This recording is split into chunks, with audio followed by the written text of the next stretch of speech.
All right, shall we start? Yeah. All right. All right, we're going to call to order, and everybody please stand and join me in the Pledge of Allegiance. I pledge allegiance to the flag of the United States of America, and to the republic for which it stands, one nation, under God, indivisible, with liberty and justice for all. I forgot the lyrics. All right. Roll call. Commissioner Wendell, Here. Ms. Spencer, Here. Mr. Pitchley, Here. Ms. Lujan, Here.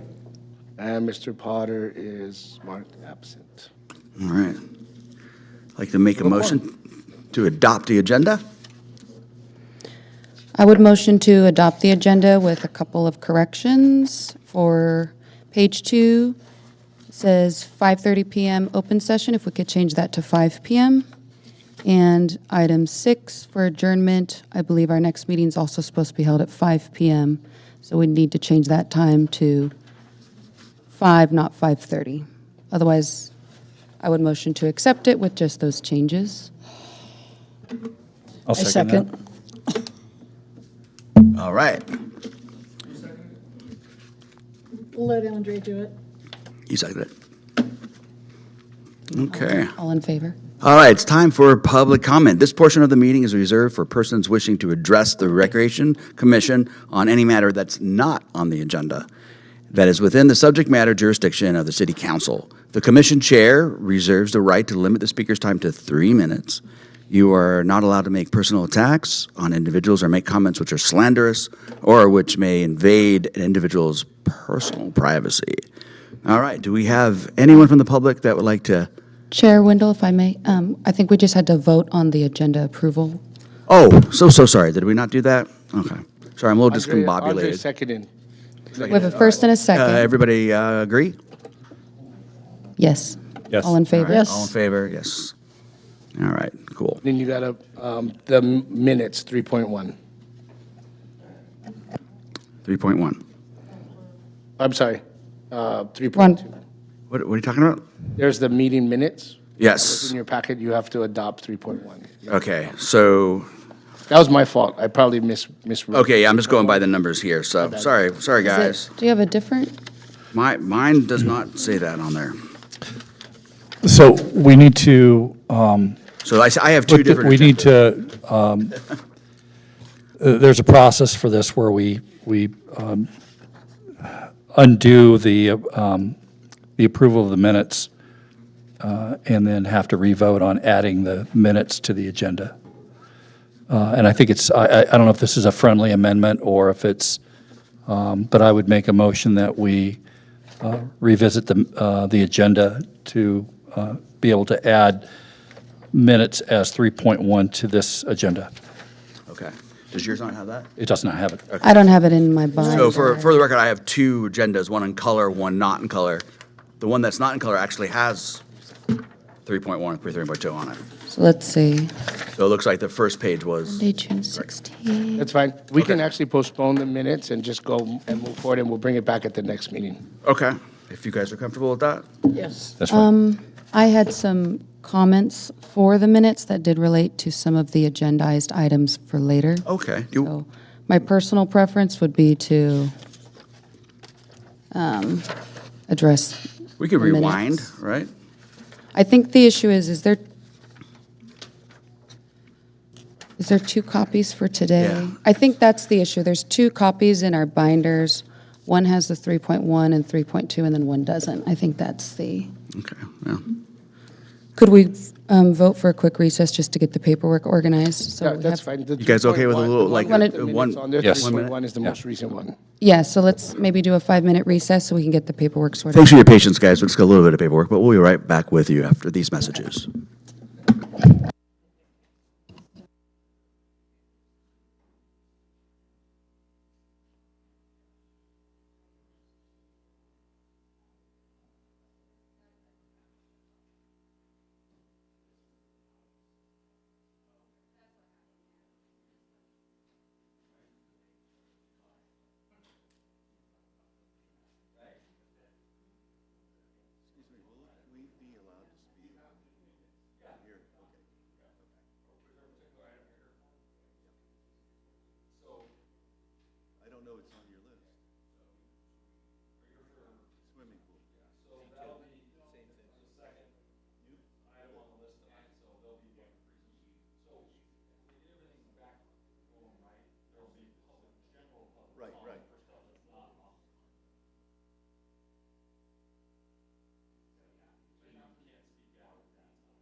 Okay. All right. All right, guys. So we've already adopted the agenda. You want to bring us back to order? Let's go back to order here. Thanks for bearing with me as I'm new to this. I'll take full responsibility. I apologize for not pulling out the unrevised agenda, so that was my fault. The one agenda that you have that indicates 3.1 and 3.2, which is the most recent one that's also posted online and at the back of the room, and that was issued, is the more recent one. Okay. That one's accurate, yeah. All right. So we did approve the agenda, which was 3.2. So now rewinding back to 3.1, we're going to talk about adopting the meetings. And I think we have some questions or some comments, sorry.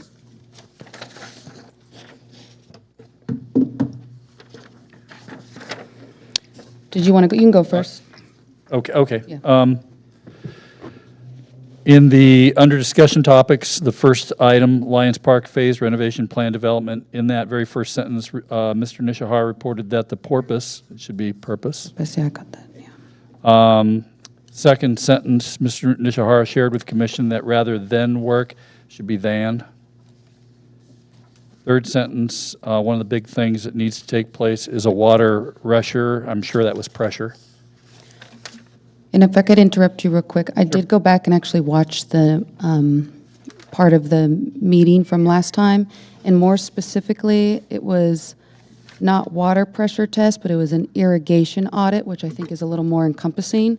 So my recommendation was to change that instead of water pressure audit to state the irrigation audit, is my recommendation Okay. on the context. And then, go ahead, sorry. My next one is on the fourth paragraph. Did you have anything before the fourth paragraph? Yeah, I did. So I'll jump in for paragraph 2. It kind of sounded like there wasn't clarification in what was being discussed on the discussion topics, the way this was written. So for the sentence, the first sentence, paragraph 2, Commissioner Lujan asked if the 25 to 30,000, it needs to state, in repair costs would be coming out of the original 185,000. That way it's more specific as to what that was referring to, because there was multiple things referenced in this paragraph. Sentence 2. So I'm sorry, you're saying that would be asked if the 25,000 to 30,000 in repair costs? In repair costs thank you. would be coming out of the original 185. And then the second sentence, Commissioner Lujan stated she felt we have heard from the public on what the community wants and asked if we could do our own plans to save the city money. That specific sentence was in reference to the park planning consultation, so I'd like that added in. So in reference to the park planning consultation, Commissioner Lujan stated, and then the following, because it was actually 2 different topics that were being discussed then. Then at the end of the paragraph, it said, Commissioner suggested putting a newsletter in the water bill promoting meeting times, if that could say Commissioner Lujan. And then also, when I checked the video from the meeting, Commissioner Wendell, our chair, recommended that he would talk to Peak about adding that to the newsletter as well. So I wanted those specific notes added in. Okay, and then for you. Okay, so paragraph 4. the fourth paragraph, the end of the second sentence, that probably should be ending with not a lot of funding as it is instead of as it. On second page, near the middle of the first sentence there, Mr. Stringfellow shared with the commission that he worked for the high school district in 2008 and worked probably would be better. And then the last small paragraph in that section, Craig Lorenzi stated that he started a nonprofit for the park. He also stated that he is not a big fan of, and I'm guessing that's turf, not turn.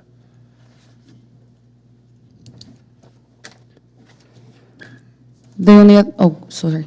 That's it. That's all I had. On that same page, page 2, Mr. Gilbert shared with the commission that as far as equipment goes, staff is purchasing an aerator, top dresser, and detacher will be included within the 25 to 30,000 for repairs. Again, because at that meeting, had some specific Right. numbers that were thrown out for different tasks, so I wanted to make sure the public understood that's what that was in reference to. And detacher should be dethatcher.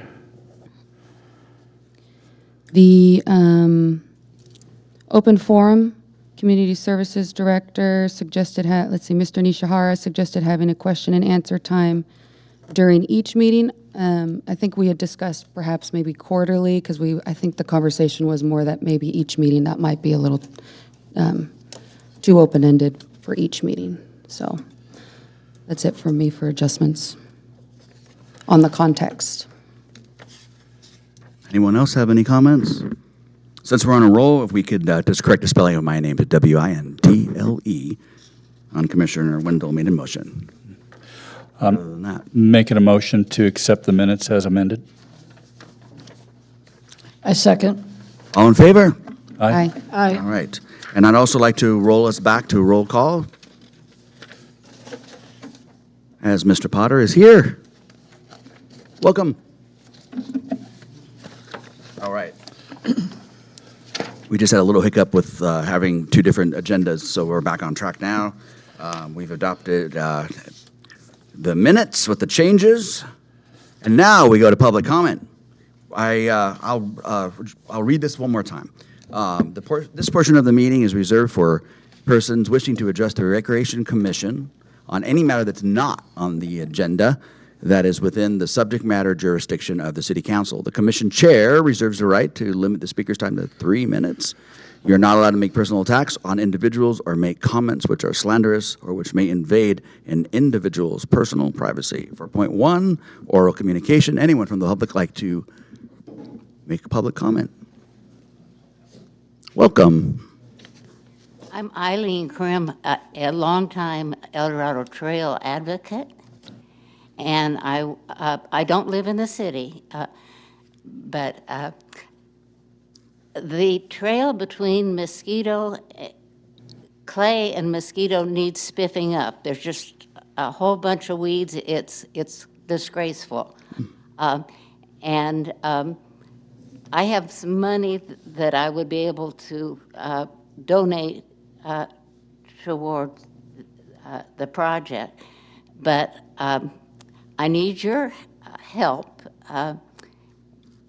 The guy you have in town that does the gardening is great, but he's out gardening right now, so you need more workers. So I need your permission to continue on this project and your help in getting it going. Okay. Thank you. Thank you. We'll consult with staff about that. All right. Does anyone have questions? Yeah, good question. I don't, these aren't action items on the public comment, correct? If staff wants to address that, you may. In regards to the Mosquito versus between Clay, Yeah, with the donation of, I can meet with you after, Eileen. I'll give you a call and we can coordinate something. all right. Thank you so much. Anyone else have anything to say? All right. Any written communication?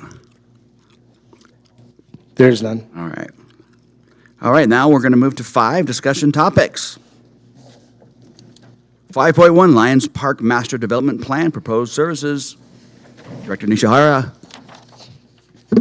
This idea was presented during our last meeting in regards to Lions Park in particular, knowing that we are doing a lot of the in-field repairs ourselves to kind of sustain the quality of our parks. This plan is proposed to not just take a look at the park individually per activity, but this is to take a holistic view in regards to master planning that park. So we were able to work with a local business to be able to come up with some ideas around how we would be able to, number one, outreach to the local neighbors, those individuals that are within the vicinity of the park. Number two, the synergistic connection between all of the amenities in the park. And number three, which is most important, long-term deferred maintenance for that park. It is a staple park within not just our city, but within our region. We want to be very intentional with how we use that park, how we manage that park, and how we maintain that park. So with that said, I'm going to introduce Mr. Ben from Calendar and Associates, and he's going to walk you through some of the ideas that me and him have been talking about, and then we can have some chance at the end to kind of dialogue. Sounds good? All right. Sounds great. Hopefully you can see what I put up on here. Is this on? Appreciate the opportunity to come and speak with you folks. I have been working with the city of Placerville over 20 years. It's been a while since I've come with you folks, but we have done some work on Lions Park in the past. We helped even the city go through a master planning process before.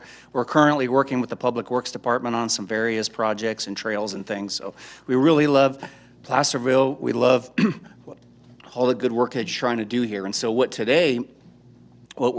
Dennis asked me to present is basically a proposed approach on how to go through the master planning process. So I'm going to walk through what we put together for that. Doesn't mean it's set in stone. We can change it to whatever you folks want or the city wants. But the idea is to try to maximize the amount of analysis on the site, working with staff and what the needs are, go out to the community and find out what the concerns and the needs are, and then be able to start pulling together a plan that represents all of those things we heard. Keeping in mind budget and trying to keep as streamlined as possible. These master planning efforts, if you haven't been through them before, especially on a park of this size, you could spend a lot of money on doing that. So you'll see that we tried to streamline and target the meetings as we went through. And I brought an example project to show you that's very similar, so it'll give you an idea of what to expect at those steps. But I'm happy to stop at any time and answer any questions. We had the opportunity to work with Andre on another project, so he knows also how our process is too. So happy to be here. So Lions Park, that's you're familiar with it. Can you see my cursor okay on that? This is Cedar Ravine Road. Our previous efforts on the project were master planning. We did some work to upgrade irrigation systems before, but it was very minor just around the infield. And we got the lighting, it's been over a decade ago, but we got the lighting going again and getting all the electrical upgrades on that park. But that ended up being the limits on that. This was some of the simple master planning we did. We were looking at what are some of the challenges, opportunities, conditions of things, trying to help folks budget. We'll need to go through that process again. We'll need to work on with staff, walk the site, see what needs to be done out there. So based on those two things, here's the scope of work. I'll try not to read every line item. I'm going to go through pretty quick, but basically what we'll do is we're going to use existing information that we have in aerial photography to come up with a base plan that we'll start drawing on. We'll go out to the site, we'll look at what opportunities, constraints are out there, where the connections are, how the edges, how the conditions of things. That's that 1.3. The 1.4 is then we'll work with staff to start looking at what they already know, what they've already heard, what you folks have heard, and start trying to find what's the program want to be. There's kind of two paths that you can go down. There's the, hey, public, what do you want? And that's wide open, and that you folks may want to go that way. Working with Andre, it seemed like there was some specific users, specific programming, specific needs on, not Andre, sorry. Dennis. I was working with Dennis on that to come up, like maybe the path, and this is the way our scope is now, is to understand what we've already heard, start showing that on a plan, and then take that out to the public to get comments on the direction that we're headed. So that's what this scope shows. So that's what that working session represents. So then the next thing we do is prepare a draft master plan that will identify those things. I'm thinking, and we were thinking during that process, it'd probably be good to go out to the public, at least with an online survey. It's a good way to really canvass the neighborhood. We can do some nice high-impact graphics, ask some really good questions. How often do you go to the park? What's your favorite thing of the park? What would you like to see more in the park? And it's a good way to get good data over that whole area, and there's different ways we can work with the city to post that up. We can also use that information to help prepare into this draft master plan. Once we get that done, it's probably a good time at that point to do a public workshop, an open forum where we present these things, invite everybody who needs to come, you folks, the stakeholder groups, sports groups, the neighbors, everybody can come and take a look and comment on those things. Then in 1.07, we'll do final plans along with estimates of what things would potentially cost. And then we can go to another meeting here, or I put down for now a council meeting in case you're wanting to go to council to get approval for a master plan on the project. The nice thing about the formal meetings is they also can count as a nice public meeting where, like we're doing tonight, you can present it and get comments back from the public. So that's basically what we laid out as far as process is concerned. I can pause now and take questions, or I can show you the project where we kind of did those same steps and then take questions. What would you want me to keep going? Keep going. Keep going? All right, great. Everybody's with me so far? So this is a project we did for the city of Napa. It's called Garfield Park. And what you'll notice on this facility is that it also has some existing sports fields that are located. It has a watershed going through it, or a creek, and then there's some open space that they were also thinking, what do we want to do there? Disc golf, things like that, kind of similar to Lions Park. And so they brought us in to do very similar type of process with them.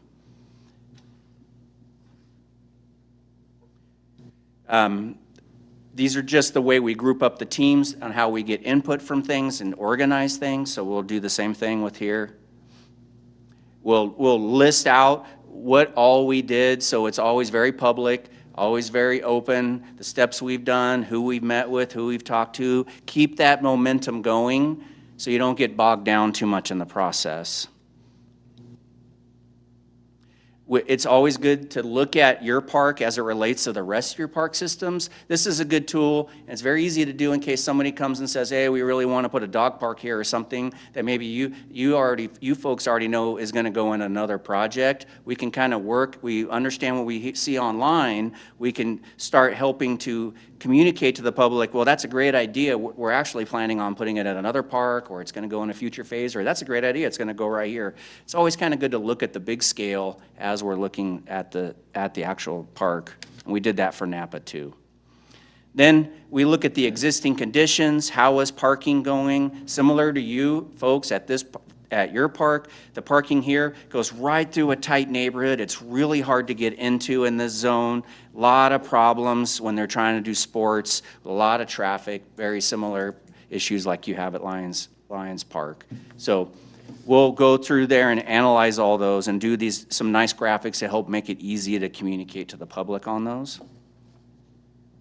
Then we start looking at opportunities, like where is a good spot for passive? Where is a good spot for trails? Where do we need to protect if there's creeks or drainage? You know, how much, well, by now we'll know, as I think one of you were talking about with the irrigation system pressure check, by now we'll know those, we'll know what the pressure is, we'll know how much effort we need to put into that. That'll happen about this same step. And then we start looking at the online survey results. I'm so impressed, especially post-COVID, how savvy people are to be able to get online and do good information and good data using online surveys. So on this one, we had 432. We're getting really good numbers on that. With people having really busy lives too, it's been harder and harder to get people to come to a meeting. But man, you give them online ways to vote and look at things and make comments. And then it's our job to help disseminate that and then work with you folks and staff to see what things are high, you know? Like, so for instance, this one, we asked, what brings you to this park? And as you can see, it's baseball and other types of things. We'll do the same thing for Lions Park. This is one of the interesting things is you ask them, what other amenities would you like to see at the park? And so then this is a good way to start looking at, hey, we'll give them a program list. And what's nice about giving them a list to go from, We'll give them an other, but it's good to give them a list because there may be certain things that operationally are not really an option, and it's good to communicate to the public like that, like a splash pad. Sometimes that's just like so hard to maintain. You may not want to put that as an option. So during these same things, we'll also communicate to the public of what is reasonable for staff to maintain long-term and other ideas to really help focus the data and the voting on that. And I don't mean to pick on splash pad, maybe that is something that's fine to use at this, but it seems like that's one of the ones that's so expensive to maintain. For Garfield Park, one of the highest things they wanted was a community garden. It was kind of a surprise. They said, we really want a space to have a community garden, and so that progressed forward through that public process. So then what we do is we start working on what the preliminary master plan would look like, and so that's what this is. So you can see now that big dry field is now shown with a community garden and pathways and connections, and in this case, they wanted a bridge to better connect to the existing ball fields. So it's similar to what we'll do for Lions Park if we if we choose to proceed. Maybe there's an option. In this case, they wanted to have more of a formal look, and then this one was a more natural look. It's always good to show options and to get people to see what they like better. And then when you go to like commissions, a lot of times we'll get real good direct comments because you know your constituents, you know a lot of the comments that you're hearing. It's good to come back either in this format or council, however you guys want to do it, and start getting official comments like, hey, this is what we like. We like alternative number 2. You know, we need better parking. We need these things. And it's a good way for the public and you folks to work together to start narrowing down what that master plan would look like.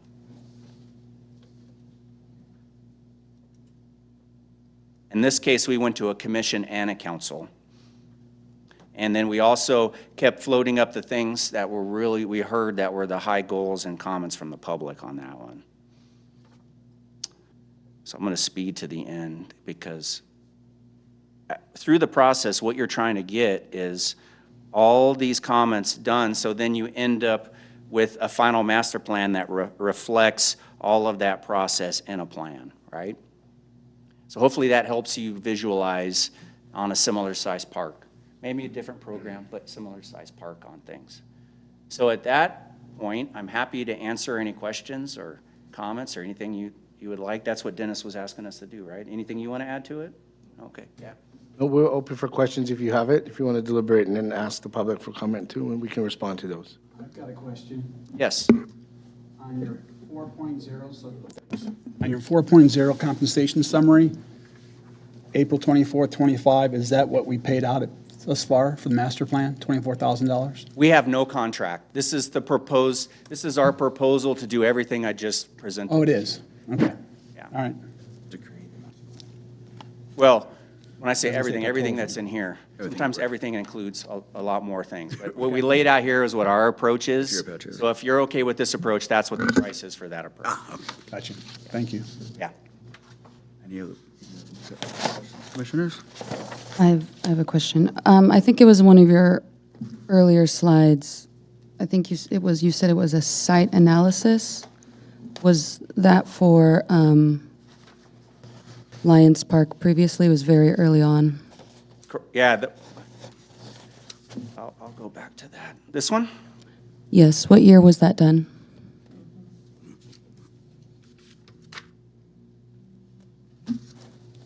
You know, what's interesting, it doesn't have a date on it. Usually it has a date on it. I can get back to you on that. I have a feeling that it's probably, what year is it? It's 25. I think it's at least 15 years old on that one. Because it's probably been 10 years ago that we did the lighting on the project, so this is about 15 years old.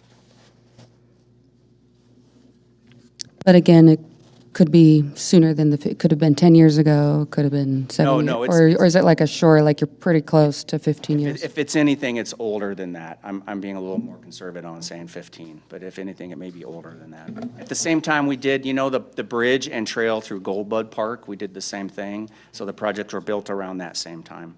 Yeah. Okay. Was let me just check here how this was written.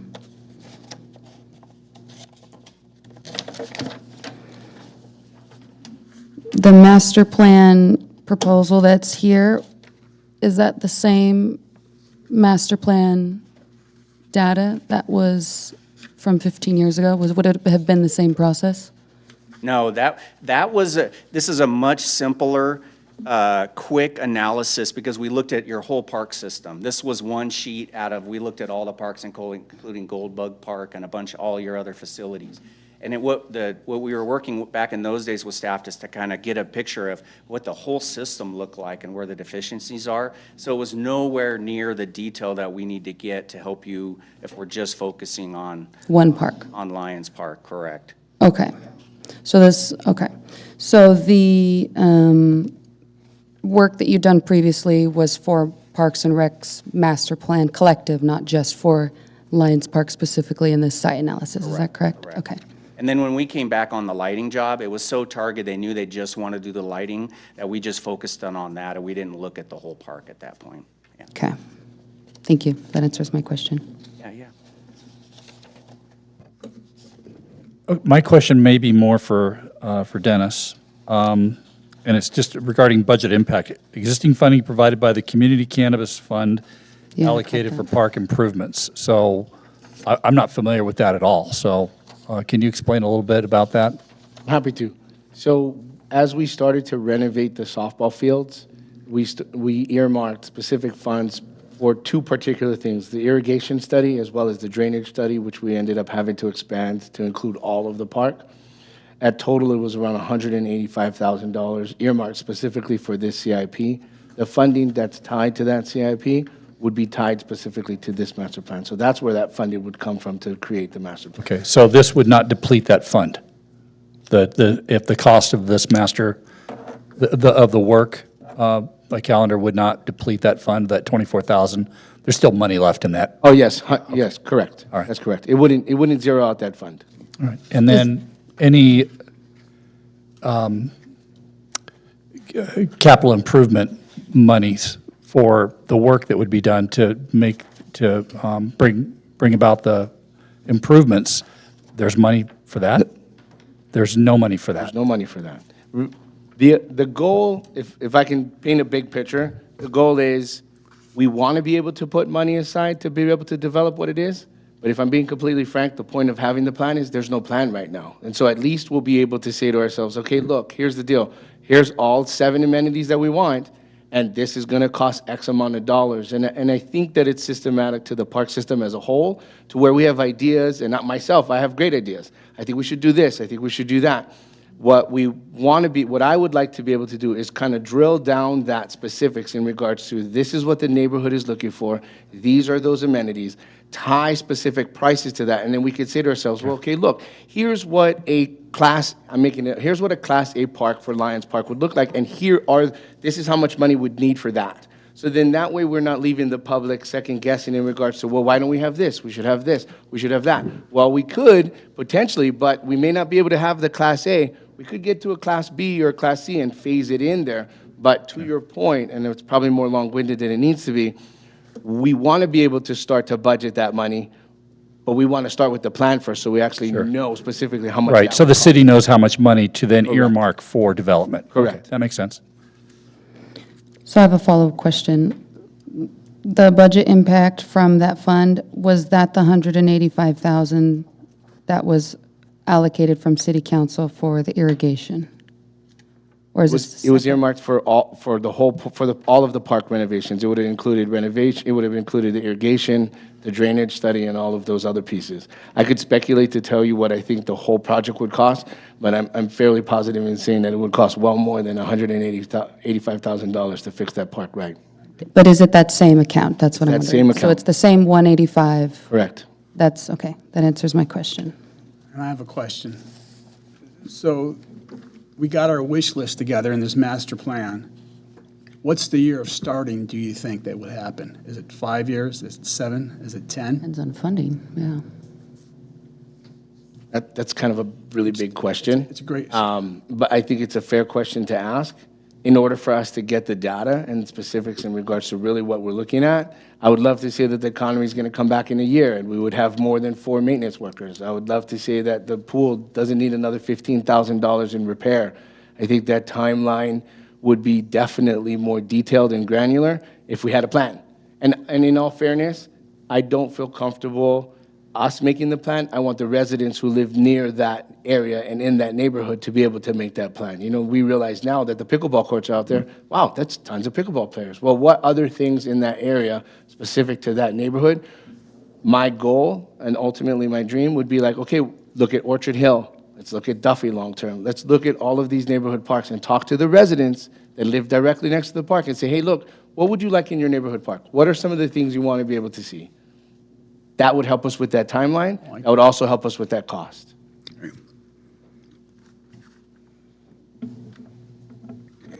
Commissioners, any other comments? I have my comments, but since we're just doing questions right now, but I'll save my comments for after public comment. Okay. All right, then. I'm going to bring it to public comment. Anyone from the public like to make some public comments on our discussion 5.1? You're here. All right. Seeing no public comment, we're going to bring it back to the commissioners for commentary amongst each other and recommendations, perhaps. Folks? Do you want me to go first? Okay, so I think I want to narrow it down to in the staff report. Let's see here. Page 2, current project in process, there was 4 bullets. Turf repair, hire consultant to develop master plan, drainage enhancements, irrigation audit and repair. I am not for bullet number 2, hire consultant to develop master plan. We have discussed this at the last meeting, which is why I went back and checked the notes and why the minutes were important to me as well. When I watched the video, that's why we had discussed putting maybe a public notice to hold public meetings, or we could also do surveys of our own accord in-house with staff. I've seen it done with city council previously, where they volunteered their time to host meetings for the public when it came to some of the parks and rec interests in regards to events downtown. I've seen the city staff coordinate and organize surveys in-house, and they collected that data. At the meeting, as noted in our minutes last time, when I had made these comments, that is why we had, I don't know if you recall, Tony, you had mentioned that you would even discuss with Peak perhaps putting a notice in their newsletter, and that's when I had discussed putting a notice in the water bill, so we could heavily inform the public to do this kind of work in-house. Because at that previous meeting, I want to say on the recording, it was suggested that this plan development could be anywhere between 25 to 50,000, not the 24,914 that's quoted here. I think that's a starting at cost. Even in our notes, it was printed, it said, Commissioner Pitchley stated the cost of park master plan could be very costly to a small city with not a lot of funding as it, is how it's written. So when I looked back at the camera, it was collective where multiple comments were made, and also Dennis even stated that he agreed. So my position on that is the same as it was in April, that I think this is very expensive. The comments were made that we want to look at possibly doing something like this for each park. And $50,000 to create a master plan for each individual park is, I think, money that we don't need to be spending. I think if this is going to be coming out of that $185,000 budget that was previously allocated for improvements, it should be used for improvements, not for making plans for improvements. I also looked into the, let me take a look here. Let me pull this up. It was in the attachments. Oh, sorry, I got to scroll back here.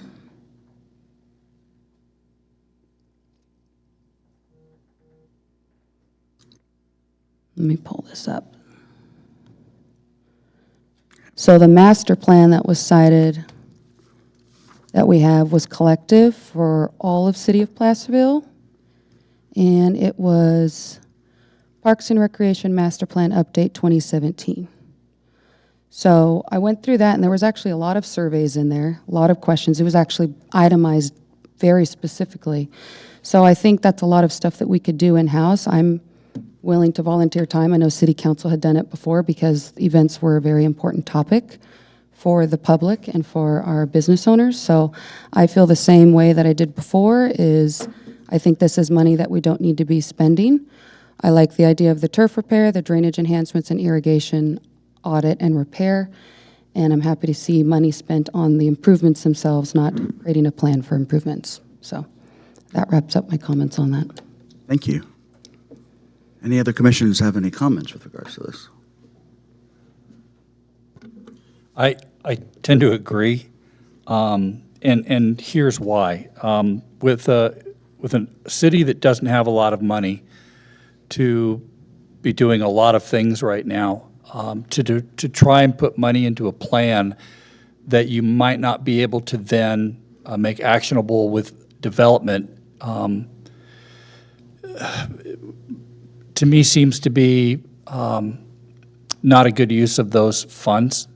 I guess one question would be, can the community cannabis funds be used for improvements themselves as opposed to the development of a plan? Most of the time, and this has been my experience, that in communities that are growing, where there's a big influx of money from development or from a tax measure or something like that, a master plan or some sort of park master plan, recreation master plan, makes a lot of sense to do, especially if there's a lot of growth in the community with people coming in and all sorts of exciting things. But I don't see that happening in Placerville itself. I don't see where the population is making is increasing from, what are we, 10,000 something? We're not going to be growing a lot more than that. And there's not a lot of new development going on where new parks are going in. So while I like the idea, and I think it's a good practice for a Parks and Recreation agency to be thinking about planning, it's just, is this the right time to do that? And I don't see that, especially when what we have out at Lions Park is known. It's known that the turf and the softball fields needed to be improved, and I'm guessing that's happened, that the work has been done.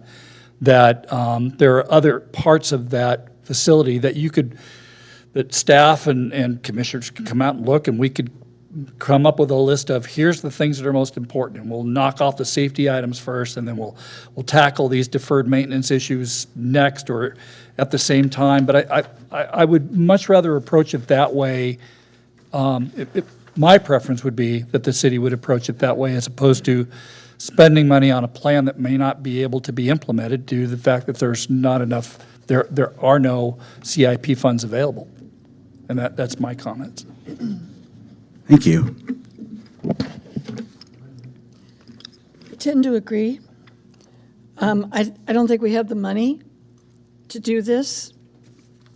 While I do support and appreciate a master plan, you cannot go forward with big projects unless you have a vision of what you would like it to be.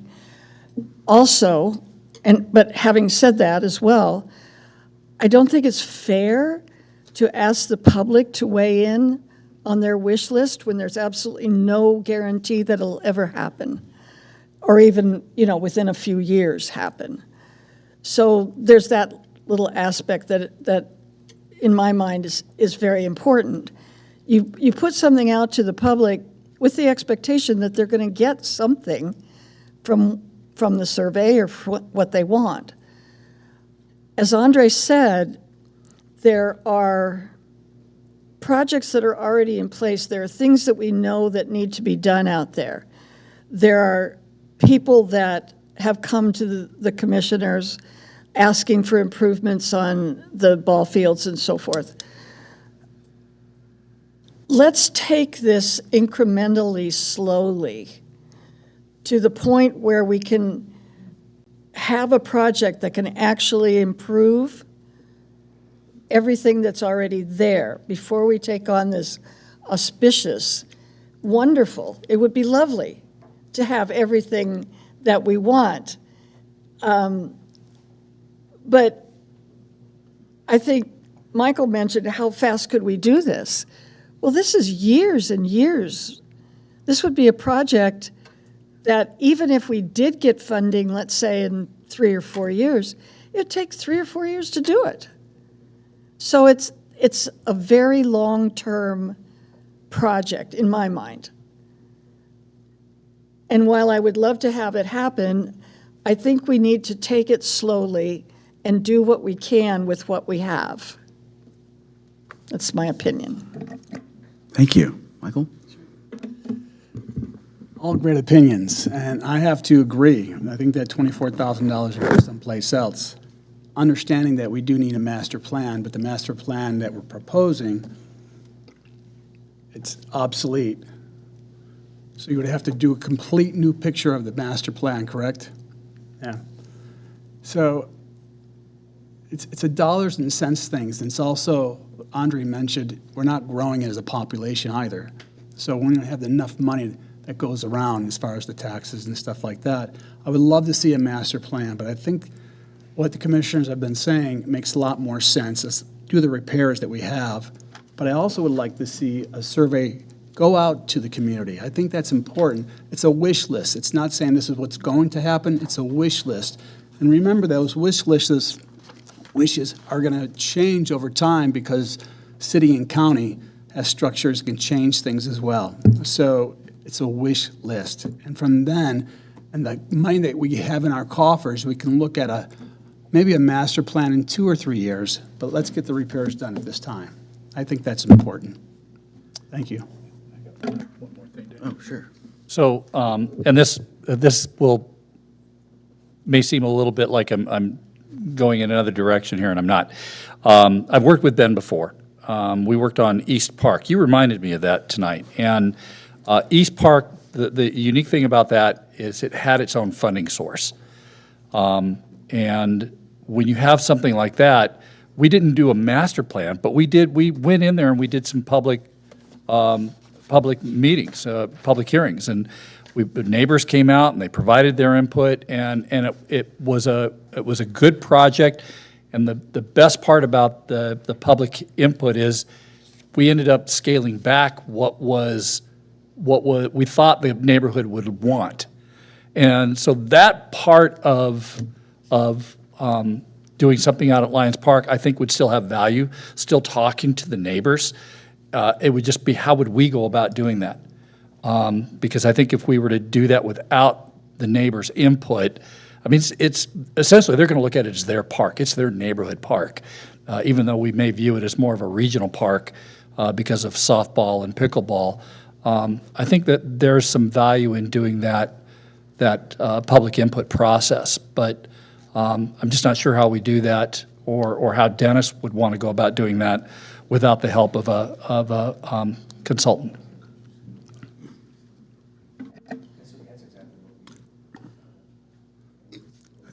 Thank you. Do we have? I just want to comment really quickly. I agree, Andre, we need to talk to the public, but we have to make sure that it's a wish list. It's not, this is going to happen list. Oh, absolutely. And that's where I think the definition for me comes in, is making sure that people know that we're surveying, we'd like to know what you need and want, but we don't know if it's going to happen. Yeah. No, I think that you have to be very clear in setting expectations that way. Absolutely. Just piggybacking on that, the Parks and Recreation Master Plan that I referenced from 2017 actually had a lot of that information in there.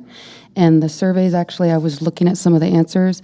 One of the hopes was that locals were even hoping that we could do music in the parks the way that we see done in Folsom and El Dorado Hills a lot.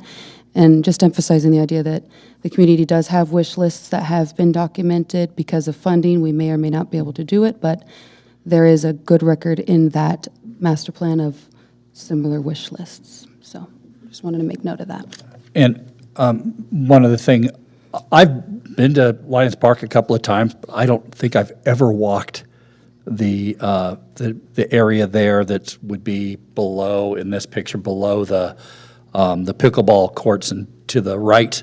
All that area, is that not developed at all? It's disc golf course. That is disc golf. Well, I'm not a disc golf player, so, okay, all right. So is any of that, besides disc golf, undeveloped area? Is it just? Is there, like, The are one there thing any that's not trails? shown in this, on the bottom right, on the right-hand side of the tennis courts, this is an older picture, and it's not even on Google, are the new pickleball courts. So if you actually look at the trail that comes at the very bottom where Matt's pointing right now, Right. it actually cuts off. So eventually, we're going to have to reroute that trail. Okay. So there's no connectors in regards to the trail that go right around. And if you've walked into the gazebo, for example, when you walk right into the gazebo, if someone's renting the gazebo, you're walking right into their party. Okay. So to that point, eventually, we're going to have to deal with that cutoff and that retaining wall. And that retaining wall is going to be expensive as well. Okay, thank you. Anyone else have any comments? Dennis and Matt, just curious, it's your recommendation to hiring the consulting firm, correct? 100%, I believe is exactly what we need to do. And if that didn't happen, how much of staff time would be taken to create that with the help of commissions and whatnot, and as far as the budget impact to you, To do the public outreach, and to create the master plan yourself? and I don't want to speculate, but a pretty significant amount of our time. Okay. I don't have any other questions, guys. Are you looking for us to make, not a motion, but No, just? just a recommendation. just I mean, recommendations, in all fairness, I think we're going to talk about the master plan a little bit as a whole at the end, as part of this agenda already, so we can kind of dive into that a little bit.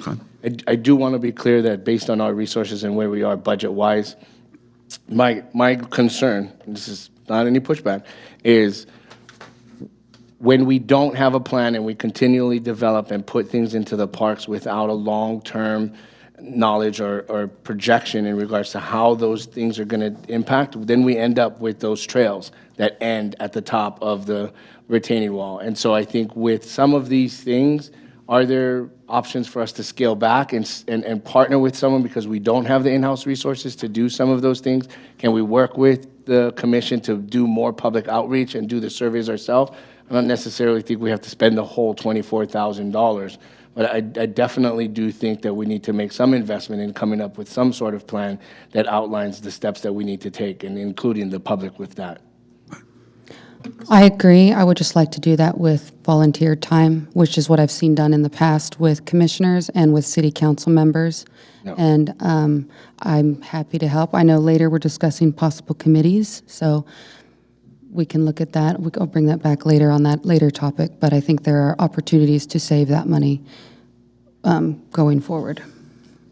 And to clarify, thing I this would is like to- not, this is not an action item. Not an Correct. action item, Just no. a discussion. One thing I would like to encourage is the business of doing parks has changed, and you're not the only one. We work with many, many small communities and large communities all along the Sierras, foothills, and the whole business has changed to start going after grant funding, federal and state. So I just encourage you, don't get discouraged by your own local funds. Keep looking. Prop 4 is about to hit, and those applications are coming. There's a lot of big money coming down that's tied to land, water conservation, fires, those types of things, that you could then use those to wrap into some of these larger master planning efforts. So we're doing that with Rio Linda right now and a couple other municipalities. So I just want to throw that out there. Don't feel like it just has to be with you. There's some ways to tap into some larger resources on that, yeah. Would you answer a question for me, please?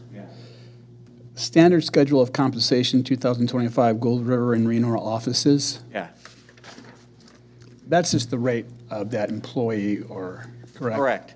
That's just our rates. We have multiple offices. I live here, just in Cameron Park, and I operate our office out of here, out of Gold River. And where does our rate fall in? Say that again? Placerville. We use the same rate out of all the Same work rate. in that office, yeah. Okay. You know, Dennis, I agree you need a plan. I understand it completely. And I like your statement, we don't need to spend the whole $24,000. Can we sharpen our pencils a little bit and see what else we can come up with? We were just talking about that, just like Andre was talking about. It's easy to scale it back. We already knew, what's interesting, you're already getting the local, because I love this area, squeezing it down, because we knew the cap on the contract was 25. So we're, just like we did for working for Cameron Park, which is my hometown, I already squeeze and squeeze. I know it still seems like so much, but a lot of these plans these days, when they're going out for RFP for this size, is the 50,000. 50,000 or more. Just to get good base data anymore, if you're even flying it with an aerial survey, these days, the cost has just gotten so much. Even that alone is like 20 grand, just to have somebody do an aerial map and fly it. So we're always willing to work. We love the community. We can right size it to what you folks want, but I'm not making any excuses. I always know it's still a big chunk, especially when you have improvements that you want to do on those. That's my long answer. Thank you. No, thank you. Whatever you guys need. I really enjoy what Larissa had to say about volunteerism. We get more volunteers, and we walk the streets and we ask them what we can use. We can save a lot of dollars doing that and get that information to Dennis to make a master plan. Let the volunteers do the work. I'm with that 100%. Does anybody? I just want to make one quick comment. To your point about grants, I've looked into a lot of grants specifically for the aquatic center. And in doing so, there are land grants out there. You just have to know how to access them and write them. But they're there. And my thought is, volunteering to go ahead and look into that so that we know if there's a possibility, and then you can go forward with the master plan, if there's any funding available. So as far as a volunteer goes, I'm willing to do that. Again, it goes back to how long it's going to take to work that master plan, and if it's going to take 5 to 7 years to do that, it's obsolete. And that's the challenge that I have. So it's all about dollars and cents at this point in time.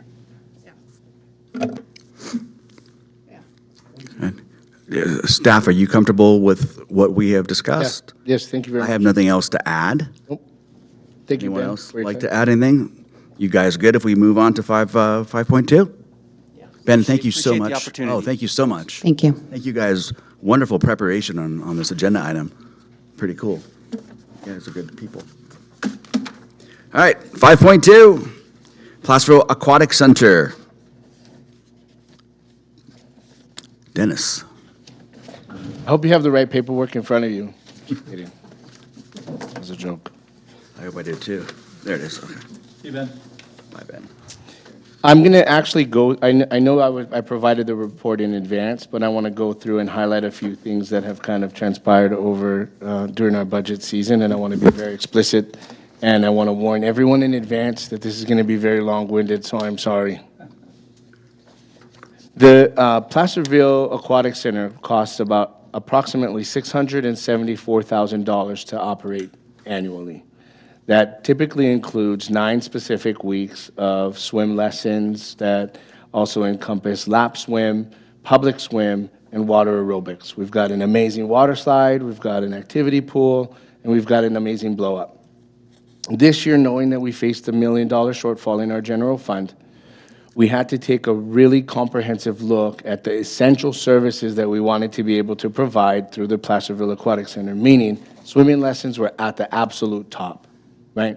We want to make sure that not only are families having a safe place to learn how to swim, but more specifically, we're teaching them life-saving skills. So that one was unequivocally something that we would have never taken a look at, even if at the point where the city was kind of like, hey, we want to be able to save from that $674,000. Our department as a whole, Department of Community Services, has approximately 27% of the general fund. So the city's money that sits in their coffers that comes from the general fund, it's not an enterprise fund, it's not something where we have 100% cost recovery for, meaning that money comes primarily from our sales tax and from our residents. Our residents are around 10,000, like Mr. Andre shared a little bit earlier. We approximate that 77% of the users that currently attend and engage at the Placerville Aquatic Center, 3 out of every 4 of those users are non-Placerville residents. And I know it's very convoluted and it's kind of tricky. You could be literally one house down and not be within the city limits. So strategically and ambitiously, how can we still maintain those essential services, but then at the same time be fiscally responsible? One of the measures that I recommended was to limit the amount of public swim between the hours of 1 to 3 p.m. Monday through Friday, but still provide public swim during the weekends, because I realized that not only is it an amenity, but it's a regional draw. It's fun. I have children too. I love the pool. It's amazing. We hired over 60 staff to be able to facilitate it. As we went through this process, I'll give you one example. Lap swim was also very important. The Marshall Foundation, they were able to provide to us at least some support and funding. They gave us approximately $3,500 because they also want to make sure that they're providing some of those services, those essential services for seniors. That was supportive to us, because now not only are we able to kind of invest it, but we're not subsidizing it 100%. Now, there's a key point there. As much as I value social services, as much as I value the service that we provide, we're a public agency. I'm not saying we need to run it like a zero bottom line, but we need to be fiscally responsible, and subsidizing the entire aquatic center at 100% doesn't make me feel responsible to the residents, particularly in the city of Placerville. I want to do what's best specifically for them. Over this period, on page 2 of my report, as we went back through to kind of take a look at where we are with the budget, there was essentially around a $20,000 gap that we wanted to try and make up. So we tried to adjust some schedules to save some money in certain cases. We did hear very much from the public on how they were loving making sure that they got the swimming lessons and all those other essential services, but there was some concern, and my recommendation included eliminated public swim during the month of July. That also did impact some of the users and contract and partners that we have. Extended Day, for example, they bring approximately 65 to 75 kids that are in their program. That would have impacted them as well. As heartbreaking as that was, I needed to ensure that we were trying to save the best of the money that we could to keep those essential services going. However, as we took a look at some of the things, one thing that I definitely want to say, and big kudos to Mr. Matt Lishman, and for many people who had helped us out with some of this cost savings in the maintenance, we were paying $6.50 a gallon in propane since 2019. At any average, it was around $8,500 a month. Mr. Lishman, a few weeks ago, contacted our current provider and was able to negotiate half that price. I think right now we're a little bit about $1.51 over dock, and then about $3 or less or so, Matt, for approximately $11,000 savings in our budget moving forward. So kudos to him.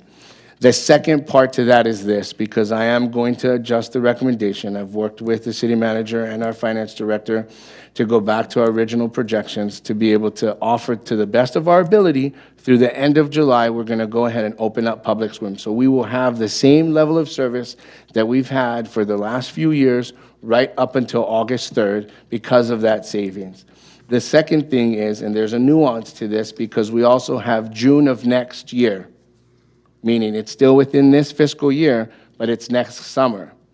We have to take a look, and I'm going to make it a number one priority for us to take a look at what the actual cost is per person and start to look at offering a city resident discount. Does that displace a few individuals? Potentially, but please keep in mind we also have a very strong youth fund that the city of Placerville and the El Dorado Foundation help us to manage. So for those families or individuals, myself, I have 4 children. I know how it is. At $50 and you have 3 kids, that's $150. I totally get it. So for families that are more socioeconomically disadvantaged, they're more than welcome to participate and request support from that youth fund. However, with that being said, in June of next year for the summertime, we're definitely taking a deep dive in increasing our fees and offering a city resident discount. For those 2 components, that's going to help us keep the pool open through the end of basically until August 3rd. With that said, thank you to Mr. Lishman and all of his hard work and the maintenance team that's keeping it going. I'm available for questions if you have any. That's my report. Thank you. Commissioners, do we have any questions? Good job, Matt. Nicely done. So I like everything that you've said, Dennis. I like the Placerville discount, it is on. Oh, Placerville discount? I have to squeeze next to you, I got a post here. Thank you. So the discount, I like that idea. It's something I've really enjoyed myself.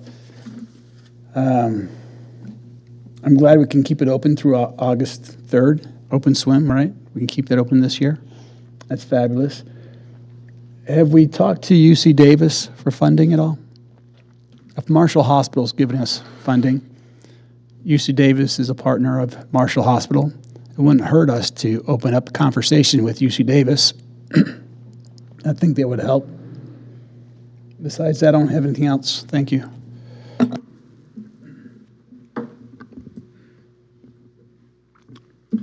Anyone else? How many weeks into the aquatic season are we right now? Where are we in the season right Yeah. now? 1 week, Oh, man. 2 weeks? 2 weeks, June 2nd, we opened. 1 second. Yeah. 2 weeks, okay. How's the attendance numbers looking so far for lap swim, for lessons, for rec swim? If I, just ballpark numbers, water aerobics seems fairly full. I know that our swimming lessons have been to capacity. I've seen some of those things. During our opening week and a few days last week for our open swim, I think we averaged anywhere from about 65 to almost 100. I don't have exact numbers. These are all Okay. approximates. This last weekend was difficult to kind of include in that equation because we had Father's Day and we also had the fair. So those are two big ones. So that last Friday was kind of on the lower end, around 13 or 15 people, only because of those two Sure. major things. I do want to say that lap swim probably is around 6, half a dozen or to a dozen on occasion, but Okay. pretty normal for our operations over the last few years. Okay, thank you. Actually, Andre, the lap swim, all the lanes are full on the weekends when I go. So, did you have something more? Okay. One of the things that I've spoken to Dennis about many times is the aging infrastructure of the pool, which the pump went out, the heater went out, they were able to find quick fixes. So unless, and if and unless, whatever, the aging equipment is not updated, I asked Dennis to think about helping us understand how many years, how many weeks, how many months do these parts have left. This is all, a 20-year plus pool. Things are starting to go. If we don't address that, we won't have a pool at all in the next coming years. So it's not the fee schedule that's the problem, in my mind. It's actually, how do we fix an aging system? And the only answer that it seems logical is that we get some kind of sponsorship. And as you said, Davis, Marshall Hospital, I'm not sure that Red Hawk is interested, but maybe there are enough people that participate down that way to help out. But there are, I know that it's a daunting thing, but as we're trying to save money and do stuff in-house, I think it's incumbent upon us as commissioners to look into our little contact sheet and find people and organizations that might be able to assist if we're comfortable doing the ask. I don't see any other way to save that facility because the pumps and the heaters and the tile needs to be replaced. I spoke with Guy, who runs the center most of the time. I mean, things are just dying. So we need to take a look at that as well. That's all I have to say on that. Awesome. I was going to save my comments for after public comment. Okay. Anyone else have any other comments? Just a quick question for you, Dennis and Matt. If, let's say we got sponsorship and we raised $150,000, we're still in a deficit cost with that as well, right? In compared to the 674,000, yes. Yeah, okay. Thank you. Is it okay? I'd like to open up for public comment. All right. Public comment. Come on up. I don't think I'm supposed to say anything else, am I? Hello, my name is Barry Perot, and I'd like to say I appreciate what you guys are doing here. You guys really got it together as far as a commission. I know you're looking at this holistically, and it all comes down to budgets, which are, pencil and paper and moving things around and all that. I get that. And you are coming up with some of the ideas I was going to propose as well. But I'd like to start out by saying my sister lives in a town of 3,500 in Kansas, farm community. They have a pool that runs from May to August, and it's swim lessons in the morning, open swim in the afternoon and evening. And then I believe it's open 7 days a week. Small little town. They can do it. They do it. I look at our pool in this town as maybe the crown jewel of the Park and Rec Department. I don't know how you look at it, but I can't think of anything that is something we want to point at and say, hey, we're proud of that. The kids in this community need it, and I don't need to tell you that. I've been here 14 years. I come from one of the large cities in California, like so many others at my age, and I think we outnumber families in demographics lately. That may be changing. But the older community, maybe we're not using the pool. But a big draw to families and community and so forth in Placerville is that pool. And I think you guys know that. Some of the things I thought of, you've already gone over. Sponsorships. Great idea. People have to get out there and ask for it. Grants. Kind of missed the boat a little bit for this year, but it's not too late to look into the future. There are a lot of grants out there. It's amazing what can be done on paper to bring in money, and I think you know that as well. Non-resident fees were something I was going to look at, and I'd have to pay them. I'm half mile outside of town. I do have family in Placerville. But I'd be happy to do that for the swim lessons, a little bit higher level. You've missed one group that I know they're also not very deep pockets, but the county. If 23% are residents using the pool, everyone else must be in the county. Why isn't the county subsidizing our pool? And if not, is it doing it adequately? Or if it is, something to think about. They should be chipping in. Okay. So take care of the surrounding area. We've gone beyond the 3 minutes. Are you guys okay with another 30 seconds? Okay. Yeah, we can go ahead another 30 seconds. Anyway, Ms. Lujan, I see you are really good with numbers and figures and knowing where things are. I like what you all do, and I appreciate what you do. They don't pay you enough. But I'd like to see you keep this open. I'll be at the city council meeting next week. If need be, I can bring a whole lot of parents. And we can flood the galley there. Here, I guess it is.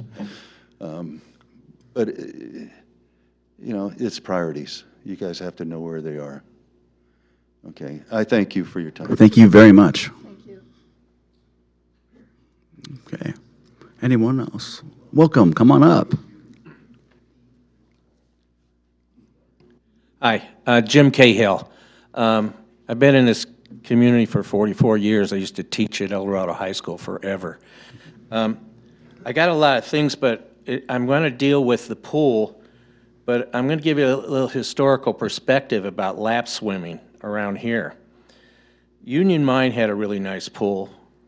We were lap swimming. YMCA was part of it. They pulled out. The high school district shut it down to the public and sold it to a private swim club. We weren't happy about that. In Shape is the only other place. The pool is not appropriate for lap swims. It's 4 lanes. Cameron Park has a nice pool, only open early in the morning. Folsom has a really nice one. El Dorado Hills has a nice pool, but the way I understand, the county pulled the money from the city of Placerville, and the supervisor in El Dorado Hills voted against it, so he just said, well, these people could come down here and swim in our pool. No. South Lake Tahoe has a pool. There is no pool for lap swims between South Lake Tahoe and Cameron Park. That's it. One thing that I think is really important that I've found is that lap swims are a way for people to stay in shape and not have any impact on their bodies. I do it all the time. It's very good for me. The pool is an adult rehab facility, is what it is. It's not just for kids. We don't have access to it later. We've squeezed this schedule so tight. I know lots of people that were swimming regularly at the city pool, but they just quit because your seasons are too short. Marshall Hospital, I was going to talk with them a little bit. Today I was going to go up and talk with Siri. Okay, I got a solution. I think there's a lot of people that would come back to the city pool if you keep that season going beyond the regular swim times. It's morning, you get 2 lifeguards, somebody in there, raise the prices for the lap swims. You don't have to keep the whole thing going all the time. You could do that right now. I'm willing to pay more money for that lap swim. And I'm convinced there's a lot of people that would do the same thing, so long as you said, we're going to keep that thing open until, I don't know, October. Is that too much? The climate's warming. We all know that. We don't have a place to swim. I don't want to go to a health club. Anyhow, I've been around here a long time, and I really think it's a valuable tool for people that are seniors who are our aging population would use that all the time. I'll take any question you have. Anybody? Thank you. I said my piece. I want this to happen. I've been working on this for a long time. The county goofed it up. That's what I feel. Thank you. Thank you very much, Mr. Thank Cahill.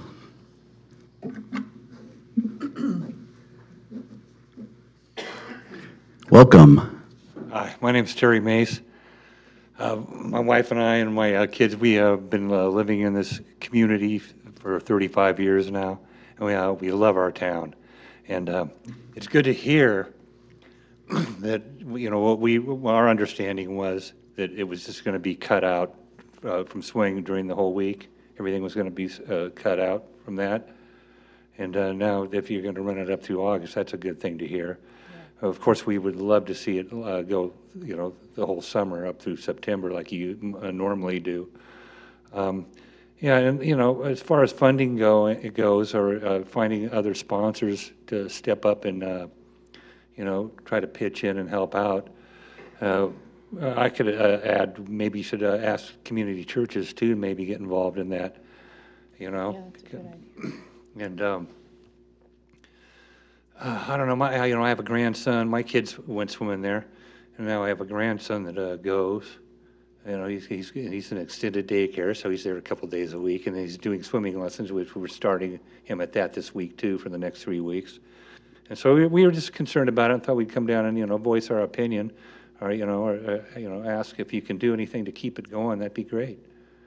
you know, because it's a really good place. And we call it City Pool, City Park, City Pool, because it's always been that name since we've been here, not the Placerville Aquatic Center, but, and I appreciate you people, and, yeah, thank you for your time. Terry? I'm Lisa Mace, and I just want to say I appreciate everything that you're doing. You're looking into all kinds of resources here. I think that's a great thing because it's such a wonderful thing for our kids. My kids grew up in that pool, and they loved it. So, and I want to just say that my grandson goes there for lessons, and I would go there for lap swimming. I have to go all the way to In Shape now for lap swimming, but I would definitely pay to go closer to home. I would pay $60 a month for it because that's what I pay at the health club, So I think it's great that you guys are looking into more resources, Marshall Hospital, churches, because it's such a valued thing for our community, for these kids. And what I wrote in my letter is, it's a wonderful place for our children to enjoy during the summer months. It's a fun environment for family, for teens, for all kinds of kids of all ages. My grandson loves to swim there and he goes to extended daycare.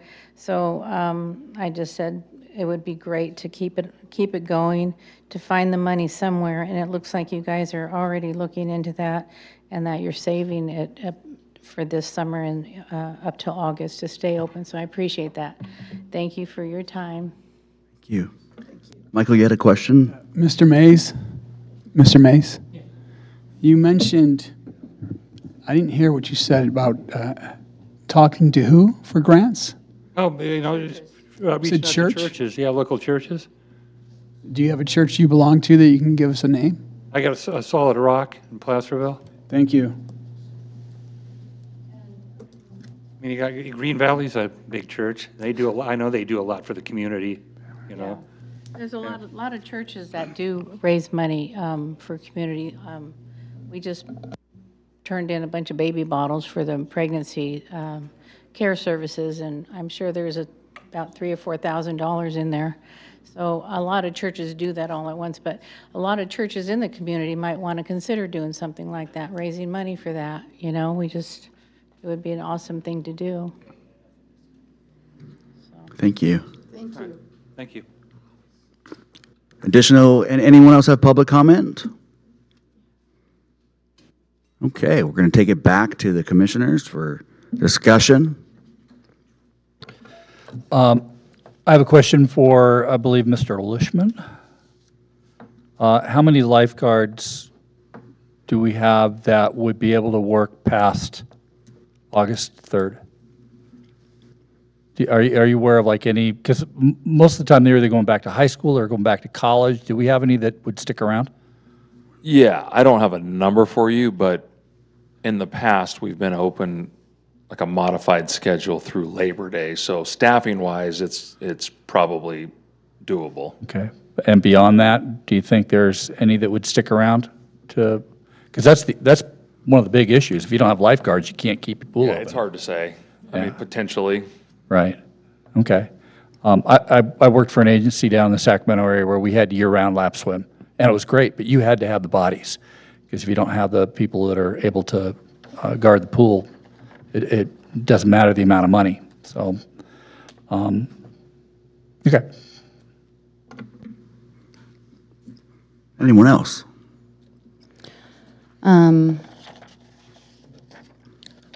Thank you for everyone's public comment. I also call it the city pool as well, for as long as I've lived here. I actually do go to In Shape.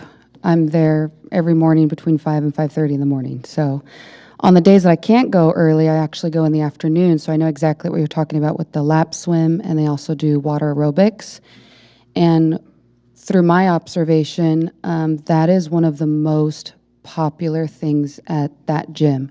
When I've shown up in the afternoon, there's almost no parking, and where I find the majority of the attendees, they're all in the pool doing the water aerobics classes, and the lap swims when I go in the wee hours of the morning, there's swimmers out there too, at 5:30 in the morning.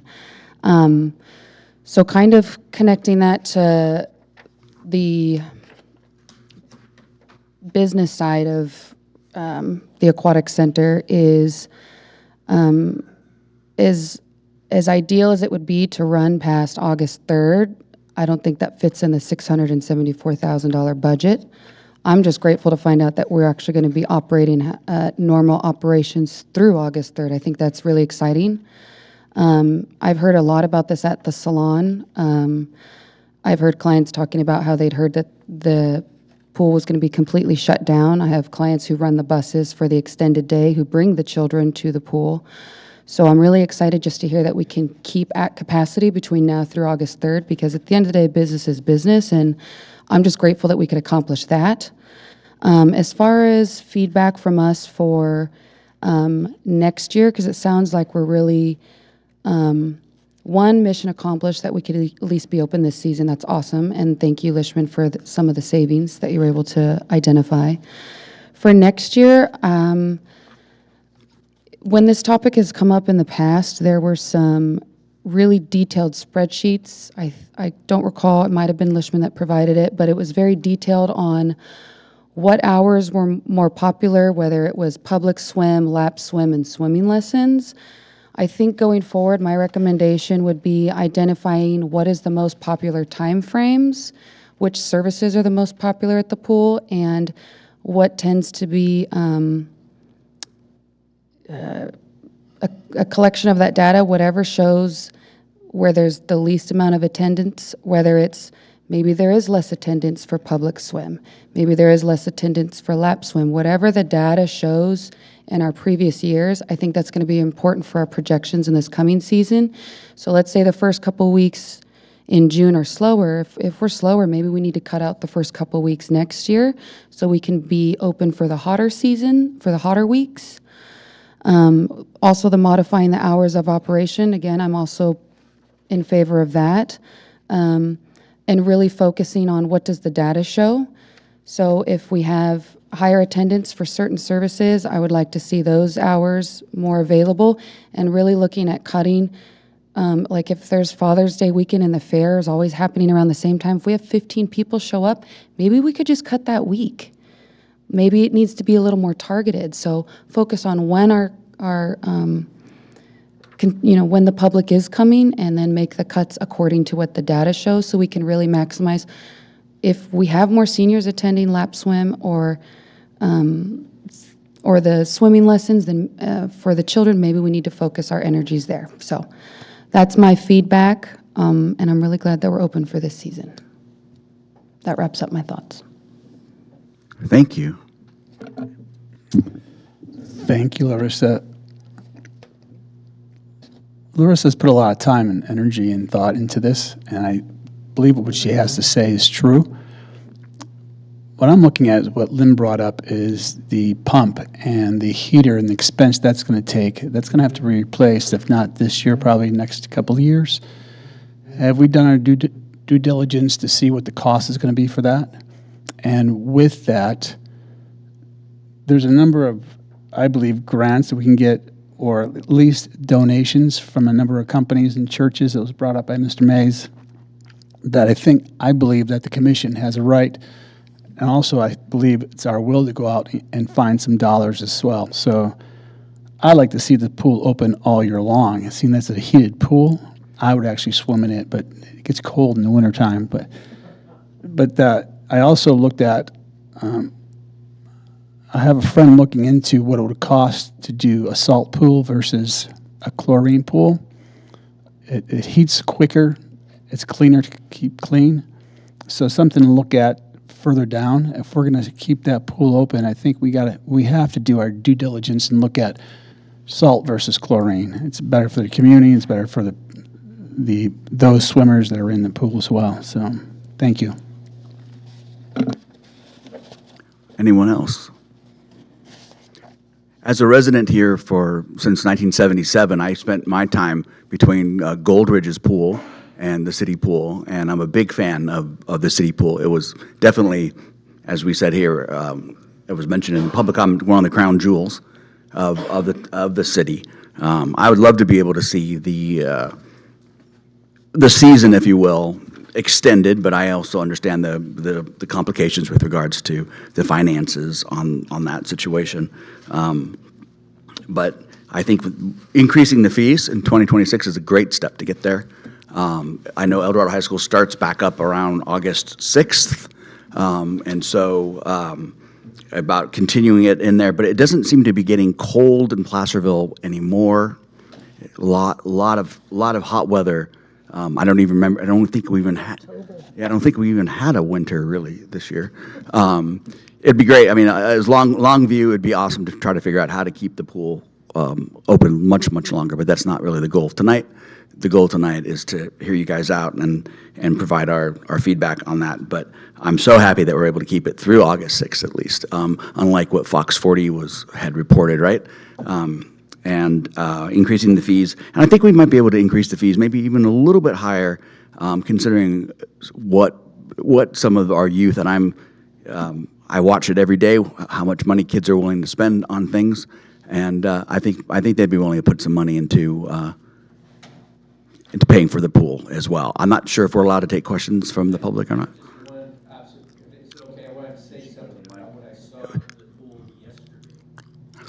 Let me wrap up with this. Okay. Just to provide some framework. Thank you. This is still my proposal to go to City Council next week, Tuesday.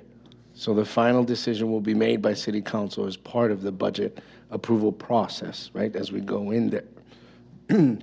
I will say that we have been monitoring attendance pretty closely just because we want to watch what those trends are, but there's a sense of elasticity around what we want to be able to do with when the kids are going to go back to school versus how much we're going to want to do.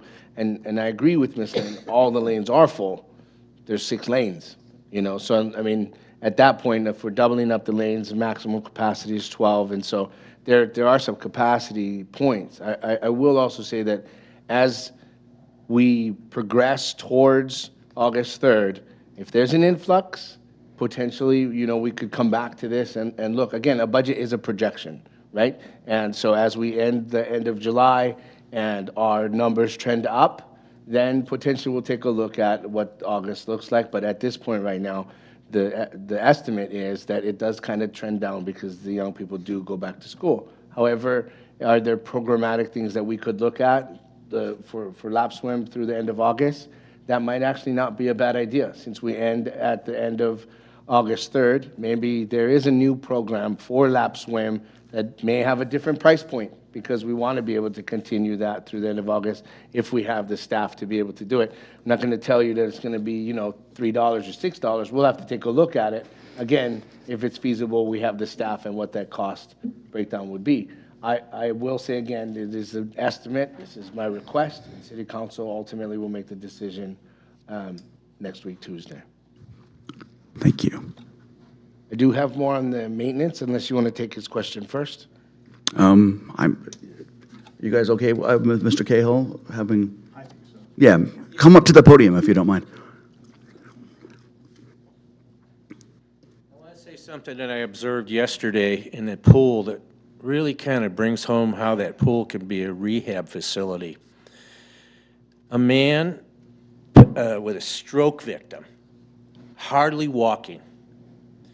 He gets out of the car with his wife, he gets in the pool, he walks in the shallow end. Walks in a place he can't walk anywhere. That shallow end of the pool was something for him to rehab from his stroke. Okay? I worked with disabled kids for my career. I've seen that chair used by people in wheelchairs. That's a place that you can help people with disabilities get stronger and better. Thank you very much. And back to you, Dennis. So lastly, in regards to the maintenance in the pool, Matt has taken not only some of the extra steps to ensure we're saving on propane, but we've also taken a closer look with our existing staff, Mr. Joubert and Mr. Rush, around what we can do to ensure not just do we know the age of the pumps, but we did have that activity pool, if you guys know, it had been out at the beginning of the season, and we opened it without it closed. But we had taken some steps, and I say we because I just, I'm here. But Matt had talked to some of our staff. Russ Fowler was able to repair it internally to make sure that we could save that $15,000 I had asked as a contingency just in case.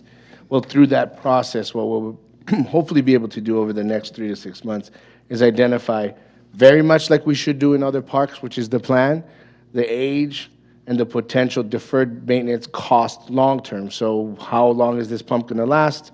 What are the dollars this year? When is this pump going to go out? And so we still need to take some comprehensive looks at all of the systems in there because it is a 20-year-old pool. But that system and that method in which we're looking at the pool, it needs to happen at all of our playgrounds. It needs to happen at all of our amenities. It's part of that comprehensive inventory for what we have as our assets, which fortunately we're moving towards. And that's it. Thank you very much. Any other questions or comments from our commissioners? All right, and public, thank you so much for the awesome comments. Just quick question. Are we not out of the woodworks yet? Are you saying that city council still might decide next week to close the pool? Was that what you were implying earlier? I believe their interest is into sustaining all of our services as they are, but, if I can be as frank as I can while I'm being recorded and everyone's watching, we do have that $1 million deficit. We are looking at police officers versus repairs, so I would never venture to assume what they would do, but there are many needs throughout the city, including engineering department, planning department, the repairs at the Lions Park as well as City Park. So I'm in my proposal and my recommendation, I believe we can do it, and that's what I'm asking. I feel that the administration has that understanding as well. I feel that that's the passion and the goal of City Council, but I cannot tell you what they're going to decide. Okay. So I would also recommend for those that came for public comment, probably if you would like to provide feedback to the decision makers at City Council for the final decision, that would also be a good opportunity to express your opinions another time, so that way your thoughts and feelings can be heard. So I would encourage everyone in the audience to also attend that meeting to provide your feedback. Thank you. And Mr. Pro, you mentioned that you can get a lot of neighbors here. Let's do that. City Council. You mentioned that you can get a lot of neighbors here about the pool for the City Council meeting.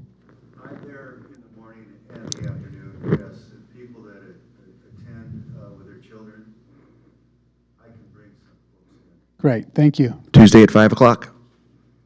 And I definitely believe the county should have skin in this game. And with that, we will move on to 5.3.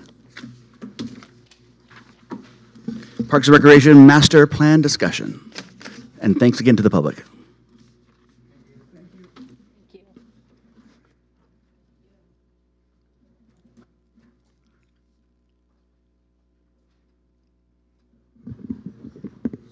Alone again. I'm so excited for this next report because I feel that everyone has been really excited to volunteer and dig in and roll up their sleeves because that's what we're focused on right here. So without belaboring the point, we need to take a look at our master plan from 2017 and really do a deep dive in regards to our facilities, our maintenance. We oversee around 48 different areas that include public restrooms, public parking, trails, facilities, city pool. And what we want to be able to do is take a look at the master plan, go back out, talk to residents. Are we headed in the right direction? Look at where we are with our assets and our amenities. And I have 2 separate plans and recommendations in regards for us to talk about today. Not necessarily is this an action item, but we should probably take some action because this has to do with your time and your investment and what we want to be able to do. The first one is to do a structured subgroup. We can assign subgroups within the commission and each focusing on a specific section, whether it has to do with facilities, programs, or demographics. Each kind of review it and have key summary points within a couple of weeks, and then bring it back and convene a meeting with the subgroups to present your findings and kind of share some of the overlaps and identify priorities. And then number 3, kind of come up with some draft recommendations and feedback in regards to what your recommendations might be. The benefits to this is it kind of divides up the workload. We kind of take a look at this 119-page document, and we say, okay, we get an opportunity to do a deeper analysis, and we could potentially kind of encourage specialized input, business, Main Street, kind of history in the field, expertise in health and wellness, recreation. And so those are some of those things, and it kind of streamlines the review process, right? Do little subgroups. Some considerations is the coordination to align the subgroups, kind of making sure all of those kinds of things happen, is going to be a little bit of work. It's going to take some effort to be able to plan that. The second plan or thought would be to do an initial review session and hold a workshop. And we've done those before where we all kind of open it up because there's the Brown Act and kind of bring people in and go through where the full commission reviews the entire master plan together, using guided questions and focused feedback and within a week or so. And then we would facilitate a discussion and follow-up meeting. Most likely have a facilitator. It would either be myself or, Mr. Pitchley, who's been doing it for a few. You've got great experience, I'm sure, with master plans. But finding a facilitator to walk us through those things and then create a task force to kind of compartmentalize which different things we want to be able to make draft recommendations on. The benefits are it's a little more cohesive. We kind of do it together as a group. Some of the considerations, it's going to be a lot of scheduling to try and get us all there at the same time, right? So it's going to take a little bit of effort to be able to kind of put those together. Lastly, I figure we could kind of just talk it through as a group around what your considerations might be. It might not even be Plan 1 or Plan 2. We might come up with another plan, Plan 3, that might be totally different, or a combination of the two. With that said, I think it really is kind of in line with what everybody's been saying about kind of helping out with our limited resources and staff hours. With that, you have my report. I'm available for questions if you have any. Crew, anybody have questions? I'd like to open it to public comment.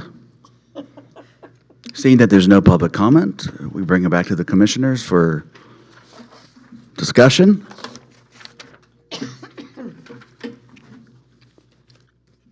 Anyone have any comments? Yeah, I like this. I think then it's either one you choose going to work out beneficial, but to have public here to look over the master plan and have them put in, I think is a good idea. And then again, I look at the commission doing it themselves and partnering up and say, let's look at this and get some volunteers involved. Let's look at this, bring back a report and say, this is our findings. This is what we suggest we do. So either way, it's going to work out. Sorry. So I guess quick question, and then I'll give my thoughts. Plan 2's commission workshop, the structured subgroup, is the goal to get the commission feedback only, or is this where you want to try to get feedback from the public, or both? Okay, if it's both. So if it's both, then my vote is I like the full commission workshops. I think sometimes it can get a little bit watered down, trying to do too many subcommittees. I liked the way it had been done in the past with, now I don't know that city council would be involved in this particular kind of workshop, but previously on some of the big topics with Parks and Recs for the event, the city council kind of held that workshop and had the city council members kind of spread out with different tables, and I want to say it was like 60 people. There are a lot of people here You were that there, night. yeah. It was a lot of people there that We night. did all the little Post-it note things. Yeah, so I really like the full commission workshop. I think it helps keep everyone on the same page. Now, if we want to perhaps have focus groups, I'm open to doing focus groups. Like, for example, let's say we picked a certain time frame. And how many hours do you think that last one was? Was it 2 hours? It was about 2 hours. 2 hours? Okay. So maybe if we had, like, for example, 4 tables, and for a specified time, you have one table focused on, let's say, Lions Park, since a master plan concept was referenced earlier. Maybe we could focus on the priorities for Lions Park. Maybe another table could be the city pool. So whatever the hot topics might be, I'm open to looking at something like that. If we need to do more than one workshop, I'm absolutely open for that as well. I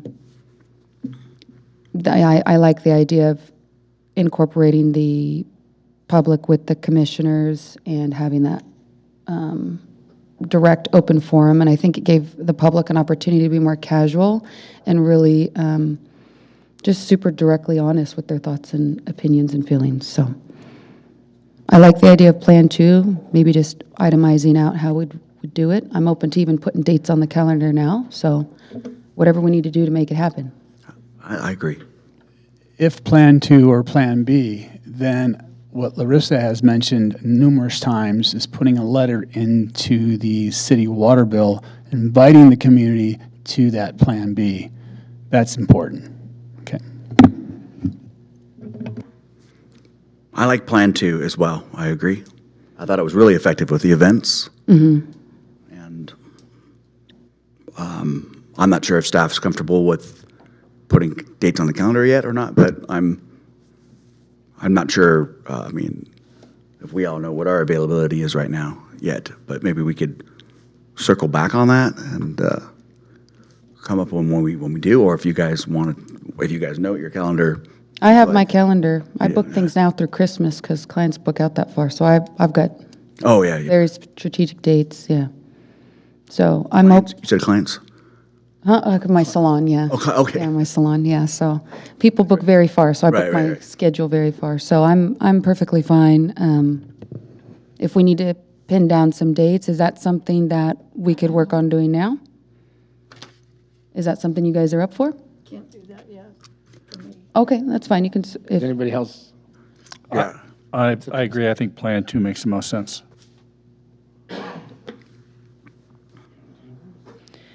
would you prefer that at the next meeting, would it be better for you if the staff put in a couple of dates that we could vote on and discuss and say, okay, we can all commit to XYZ dates? Would that be better for you? Okay. I think that work. We could also work with we could ask other staff and maybe even, the merchants and other people to see when the availabilities are for these kind of situations. Mm-hmm.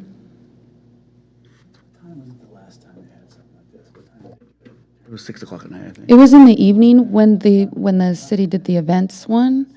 Mm-hmm. It was really good. I think 6 o'clock is a good time, 6 to 8, something like Could we do it in place of one of these meetings? Just, that's what we do that night? Correct. Okay. Would that Then we avoid the doodle polls and worry. yeah, I guess that would be my question. If that's the case, is there anything that we anticipate to be a top priority on the next meeting, or could we go ahead and do that for our next meeting, or is that too soon? What? No, it's fine. Actually, in all fairness, as I was listening to the commission kind of talk it through, I'm actually going to recommend a hybrid. I like the Plan 2 idea, but knowing kind of how we've done stuff before and really wanting to get your commission's feedback around what's in the document, I would actually just ask the question, could we do a combination of both? Could we do a Plan 2 but add Plan 1, Step 1? And that, I'm really going outside the box here, for example, okay? So we're talking Plan 1, Step 1, correct? Yeah, Plan Okay. 1, Step 1, integrated into 2. So when I've seen folk, and I don't mind having the facilitator kind of going through it, but what I've noticed sometimes doing certain situations like that is not everybody reads the document, then it's one individual talking, and they're kind of just leading the whole conversation through and not really kind of sparking different components of it. I am making this up as I go, so this might be a horrible idea.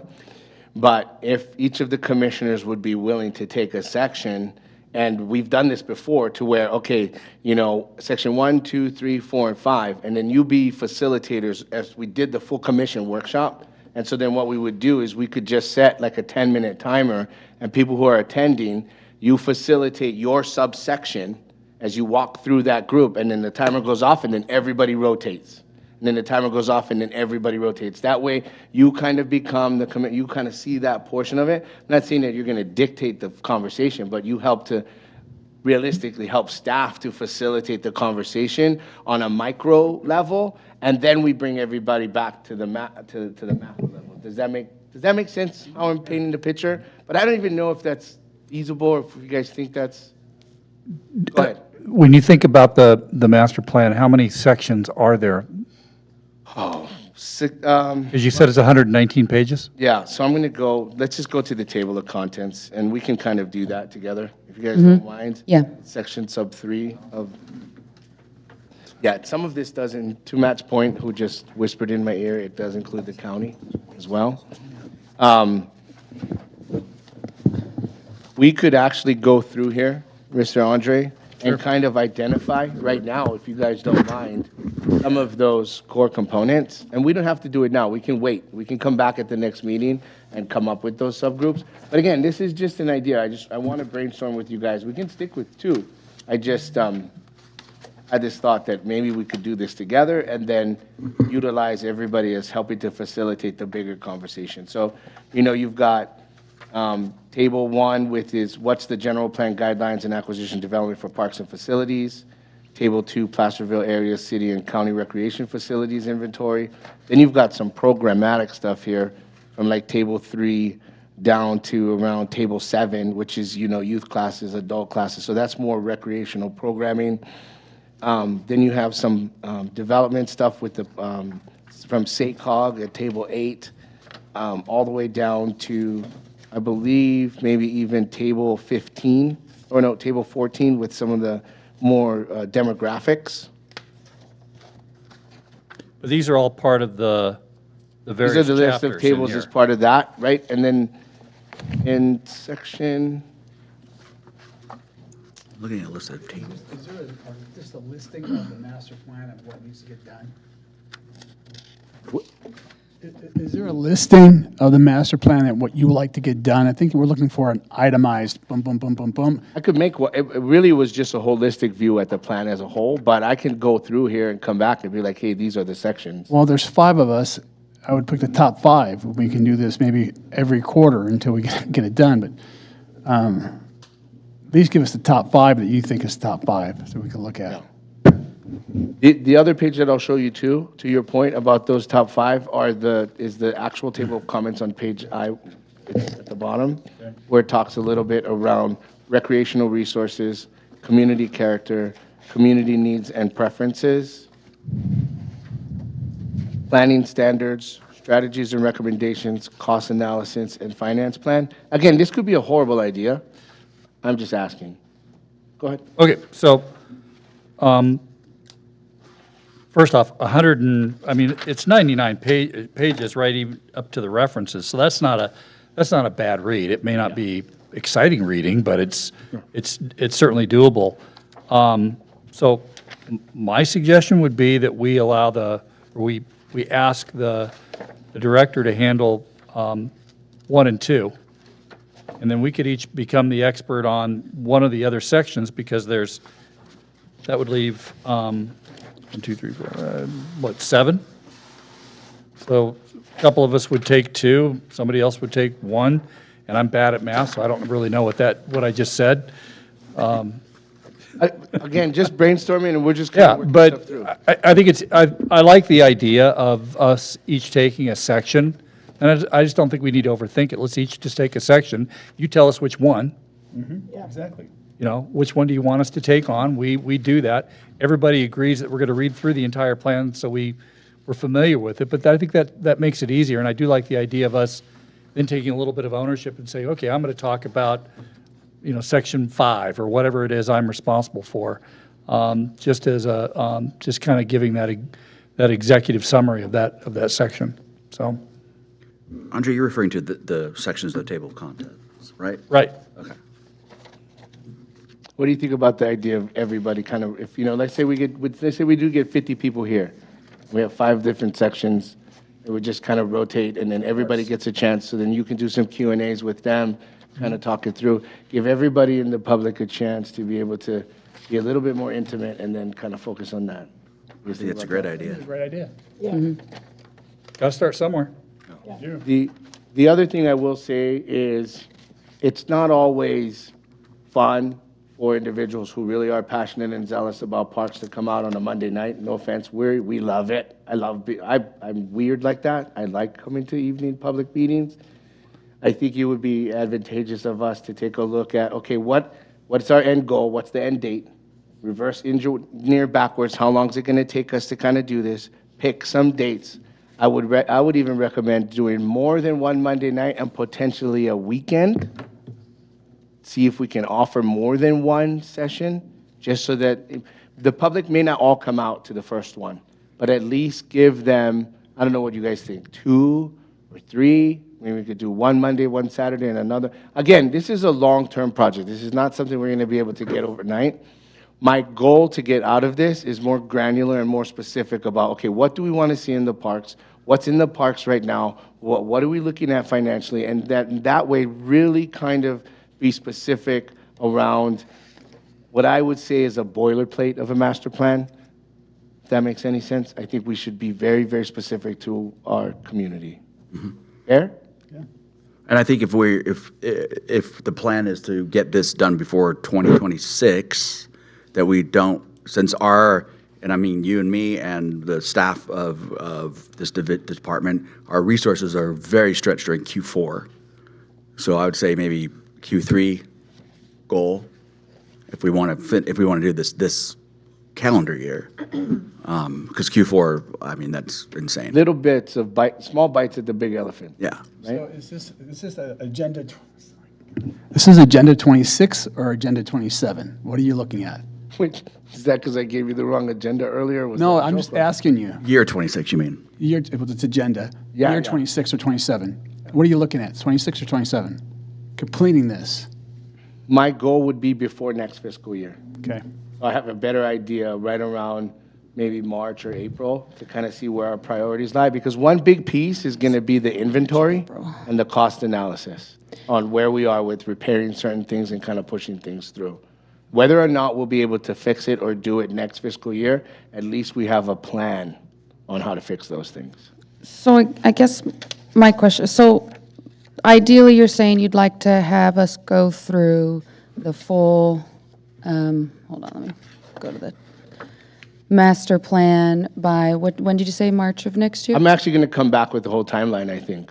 Okay. Yeah, 'cause- I think what I'm going yeah. to do is kind of, to your point, sorry to interrupt. I Yeah. think to Michael's point is, okay, come up with the goal deadline, And then work with work that. backwards from there. That way I can give you guys a calendar and kind of look at your stuff, because I know, Ms. Lynn, maybe you can't give us some dates right now, but ideally come up with an actual plan, now that I have some feedback around the Plan 1 and Plan 2, because I'm listening to you guys talk, and I'm like, okay, we can do this, because you're interested in helping more now, too. I mean, you've always been interested. I apologize, I misspoke.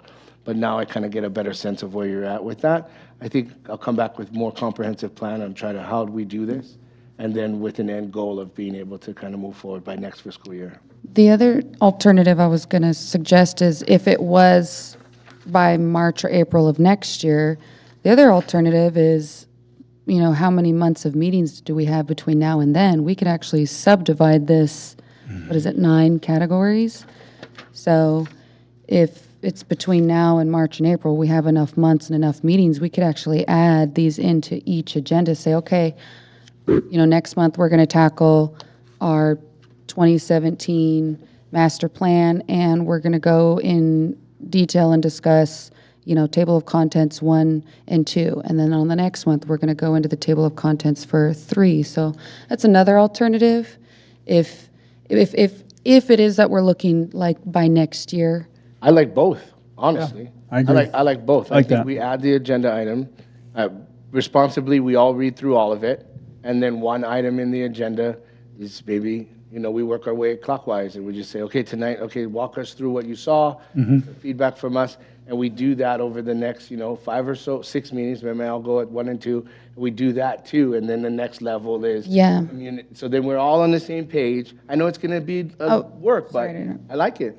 So what I was going to add in was, if instead we incorporate each section into the upcoming meetings over the next, 8, 9 months, when we get to the sections on the months where there's meatier topics like the community needs and preferences, on that particular month, we could also host a couple of public meetings to get community input in advance of that scheduled agendized item.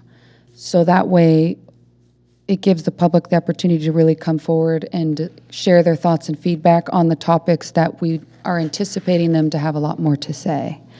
So if we actually have it scheduled out based on our goal, that would be a good time to actually go in and schedule the public forum specific to maybe that specific table of contents item.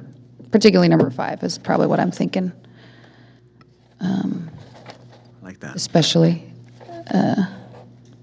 So that's another proposal.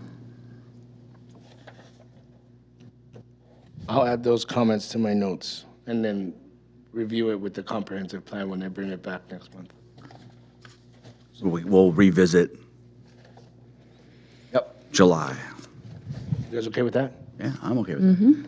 Yes, but you asked us to read this prior to coming back in July. It was That would make it was a sense. It was a soft request. Well, it makes sense. Okay. Okay. Well, I like the idea of adding it to the agendas, because I think it gives us an organized amount that we can each accomplish to go in detail, and that way we can all be thorough on each of those sections instead of just the subcategories. That's one benefit, I think, of doing it that way. I agree. All right. Commissioners, anybody else have any comments, questions? All right. Well, let's move to 5.5. Youth Fund Update. What? I said, yeah, 5.4, right? Did I say 5.8 accidentally? No, you said 5.5, Oh, but I I'm think you so meant, I think sorry. you meant 5.4 recreation program. That's what I meant. That's what I meant. That's right. I mean, it's okay. So just a quick little update, just to kind of let you guys know everything we got going on right now. We're in the, not in the middle of summer yet, but we're in the middle of summer. We've got some new classes coming up. We've got a couple of art classes that we just got going for the first time, so that's kind of exciting. We have a big Lego camp coming up later in the summer. That's always a popular camp. Last I saw, I think there was a couple of spots left in that. We've got classes such as guitar and ukulele and dance classes that we're offering. We have some taekwondo. We're about halfway through our spring-summer softball league, and everything's going very good out there. As you all know, we have 2 seasons of that, so we'll have the 4th of July off, and then we'll finish out that season, and then we'll start the next season. And things seem to be going really good out there. We've got a 3-on-3 basketball league going on right now, and of course the pool. We've got lap swim, swimming lessons, public swim. Our water aerobics classes are full. I think we have. I think it's tough to even get drop-ins in because I think that we're full for as far as who registered for it. So that's great. We need a bigger pool. So, anyways, yes. So things are going very well. So, I wanted to give you a quick update. Is there any questions or public comment? Commissioners, public comment? Matt, I just have one question for you. In the past, the recreation programs, were there ever any youth under 10 years old drama programs where they learned to act a little bit and have a little play? I think years ago we had something similar, and a lot of that's contingent upon finding an instructor and somebody that brings that kind of proposal to us. Okay. Do you have experience in that? I don't. I mean, I do. I mean, but I mean, as a kid, when I I first moved here, it was Theater El Dorado Yeah. had a thing where it was like you go there after school, or during the summertime. We're definitely open for ideas and proposals, and if anybody out there, Yeah, I was just scared. I just Watching as you us. were talking about the programs, I just Yeah. thought it was like because music and art and drama. Like, Right. learn to sing. singing classes? Yeah.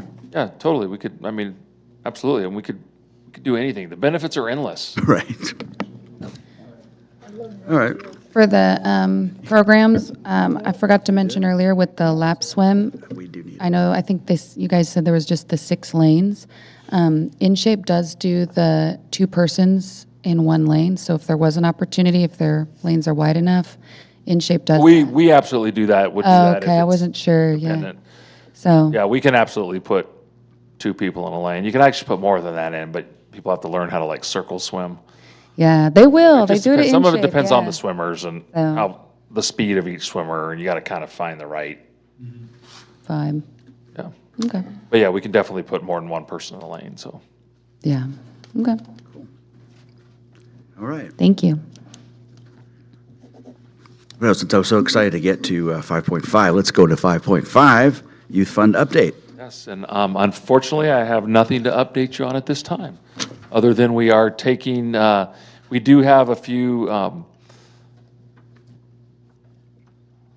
lost my train of thought.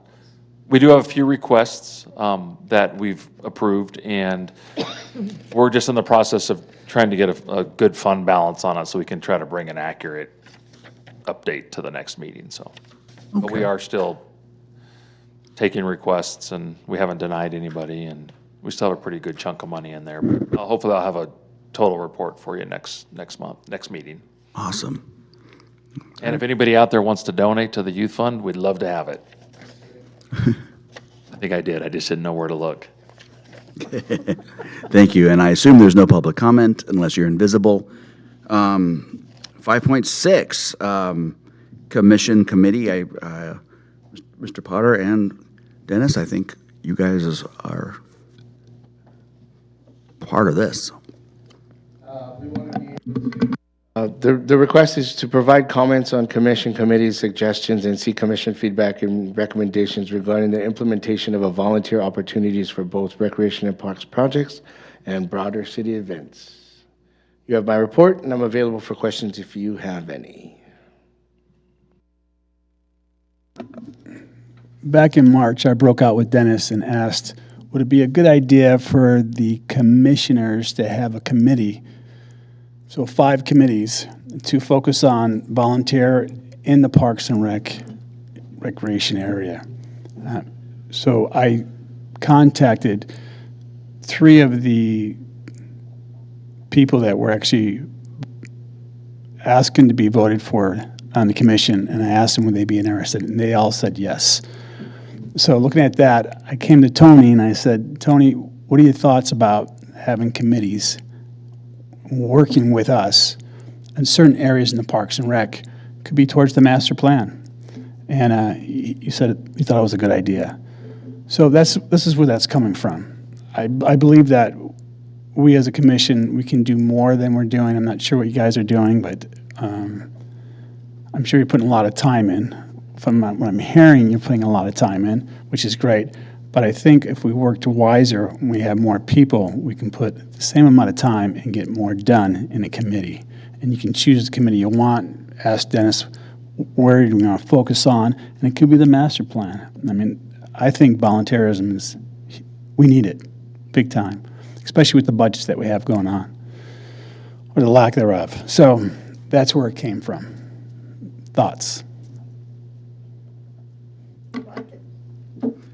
With my experience with subcommittees has been on, I said on peak as well, and we'll have subcommittees. So it doesn't necessarily always involve members of the public itself, but we'll break out into different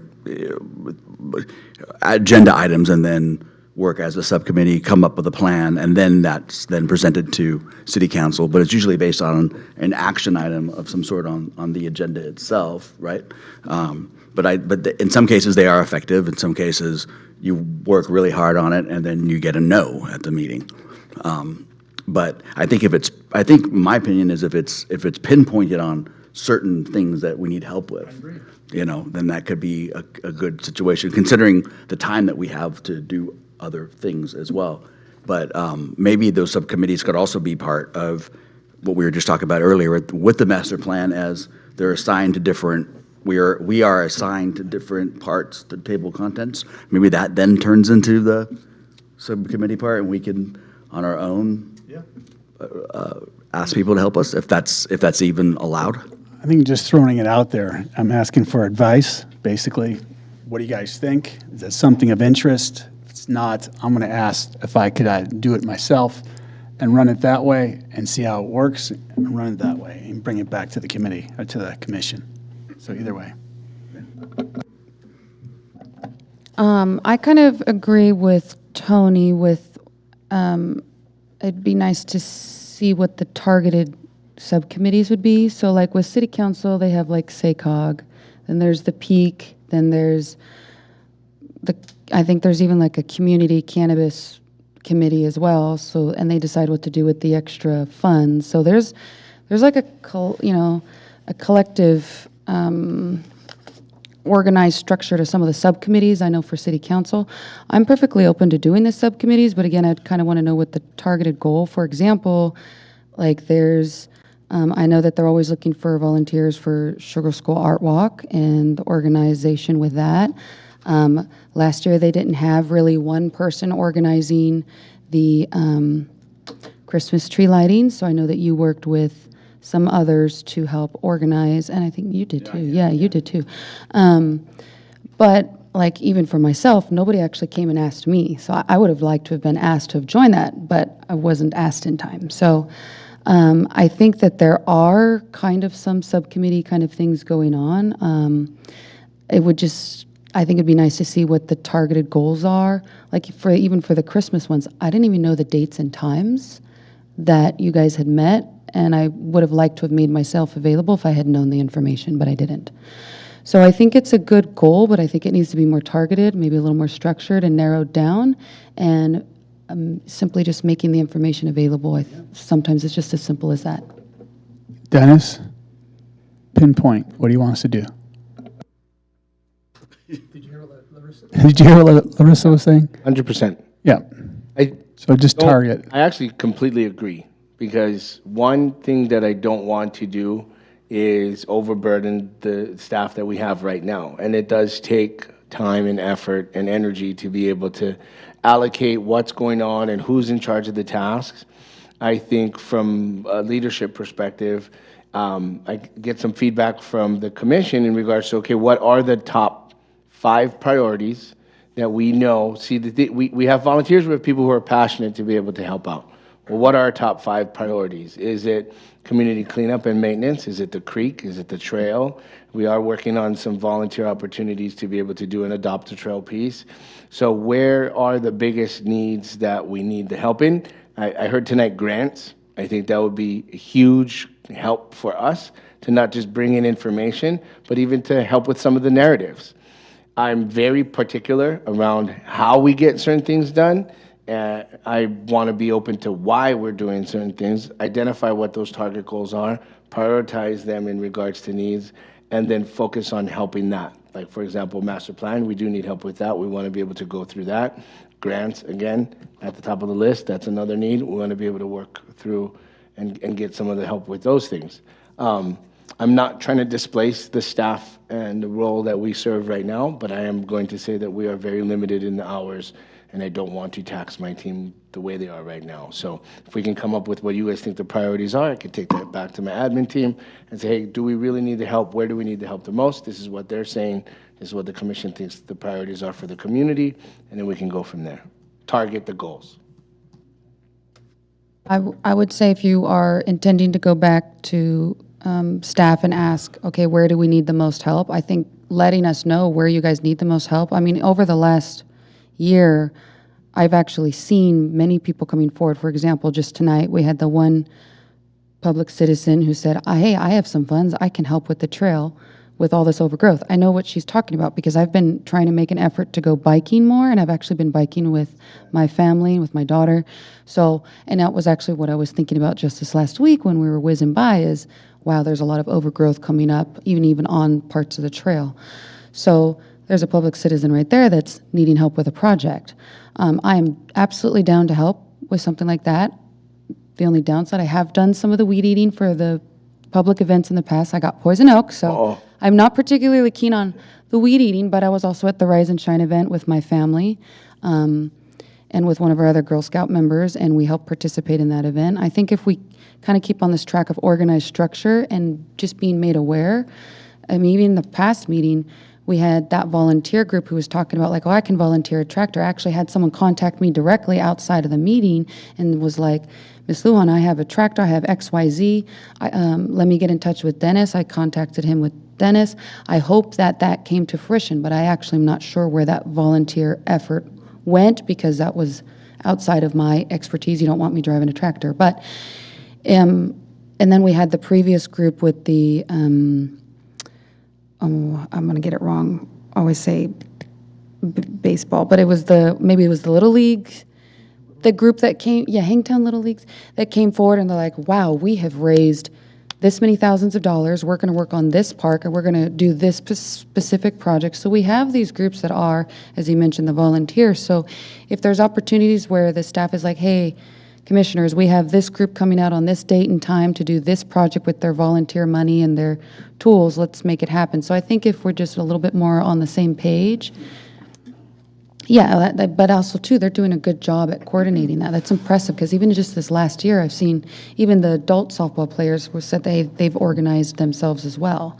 So I think there's a lot of progress with that. So I think if there's opportunity to be more targeted, I would look to staff to tell us when, where they want us. Like Rise and Shine, they gave us the date and time, I'm there. So I'm absolutely up for this idea, and I think I would just like to see it more targeted. And if there's a list that the staff would like us to be more specific and targeted on, I'm open for that, just as I am with the master plan, getting that targeted, getting it narrowed down, chipping at it piece by piece, and then just getting it organized. Yeah, that's my thoughts. Yeah, I think I'm most comfortable with Dennis telling us, here's where I need help. I think anytime we come to you with an idea about something, we may have the best of intention and it may be trying to help you solve a problem. But if we say, please look into XYZ, that probably means that you're putting in time and effort to figure out what that is on top of what your duties are already. And if you've already got a set of things that you want to get done or you would like to see happen, I would rather you bring those to us instead of us burdening you with having to do some research, spending some time for something that may or may not be viable. But yeah, you know better what the needs are based on where your resources are going, what the city priorities are, and I would much prefer that. And to be clear, not to be a jerk, but my understanding is that we are an advisory body. That's our role. Our primary role and our only role is to be an advisory body. Anything else we do is above and beyond what is in our scope. So I'm fine as long as you come to us and say, are you interested? I need this. Would you be willing? I think it'd be great. I would rather not have it be an expectation that, in addition to what our scope is, we're going to volunteer, because then it feels compulsory, and I'm not sure I'm comfortable with that. Happy to be asked. Great point. With that, should we put something on agenda for next month, or? Yeah, let me talk to staff. And again, I say this nicely, and you're not being a jerk at all, Mr. Pitchley. The reality is we are stretched thin, and it would be better for us to be able to come to you because we have great, passionate people in the town that want to be able to help. We want to be able to channel it to make sure that we're getting what we actually need from those pieces. As what Andre said, this is not a mandatory thing that we have to do. So some might want to do it and some might not on the commission. It's totally cool. Either way, we'll get some things done, I think. Additional comments? No, I see no public comment. 5.7, department update. Dennis. I'll keep this as brief as possible. I will share with you that our department is also working a little bit on our maintenance and how we're scoping certain things. The downtown restroom has been amazing. We've opened it, we've scaled and been specific with the hours, for example, 10 to 6 daily. We're managing it and we're monitoring it very, very closely. But we're also setting some park priorities in regards to assignments, ensuring that there's an equitable but very specific attention being paid to particular areas.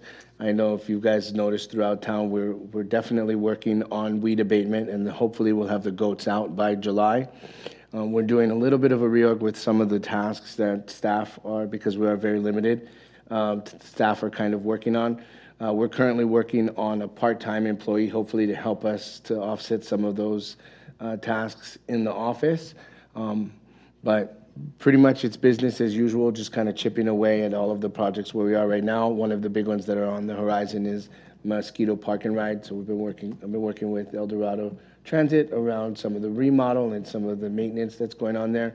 You notice that one of our contractors has been working closely on refreshing the flowers downtown at the Bell Tower, as well as our volunteers. And a huge shout out to Alan Main and Merchants on Main for them being able to, volunteers, to be able to come down with the baskets on the street lights.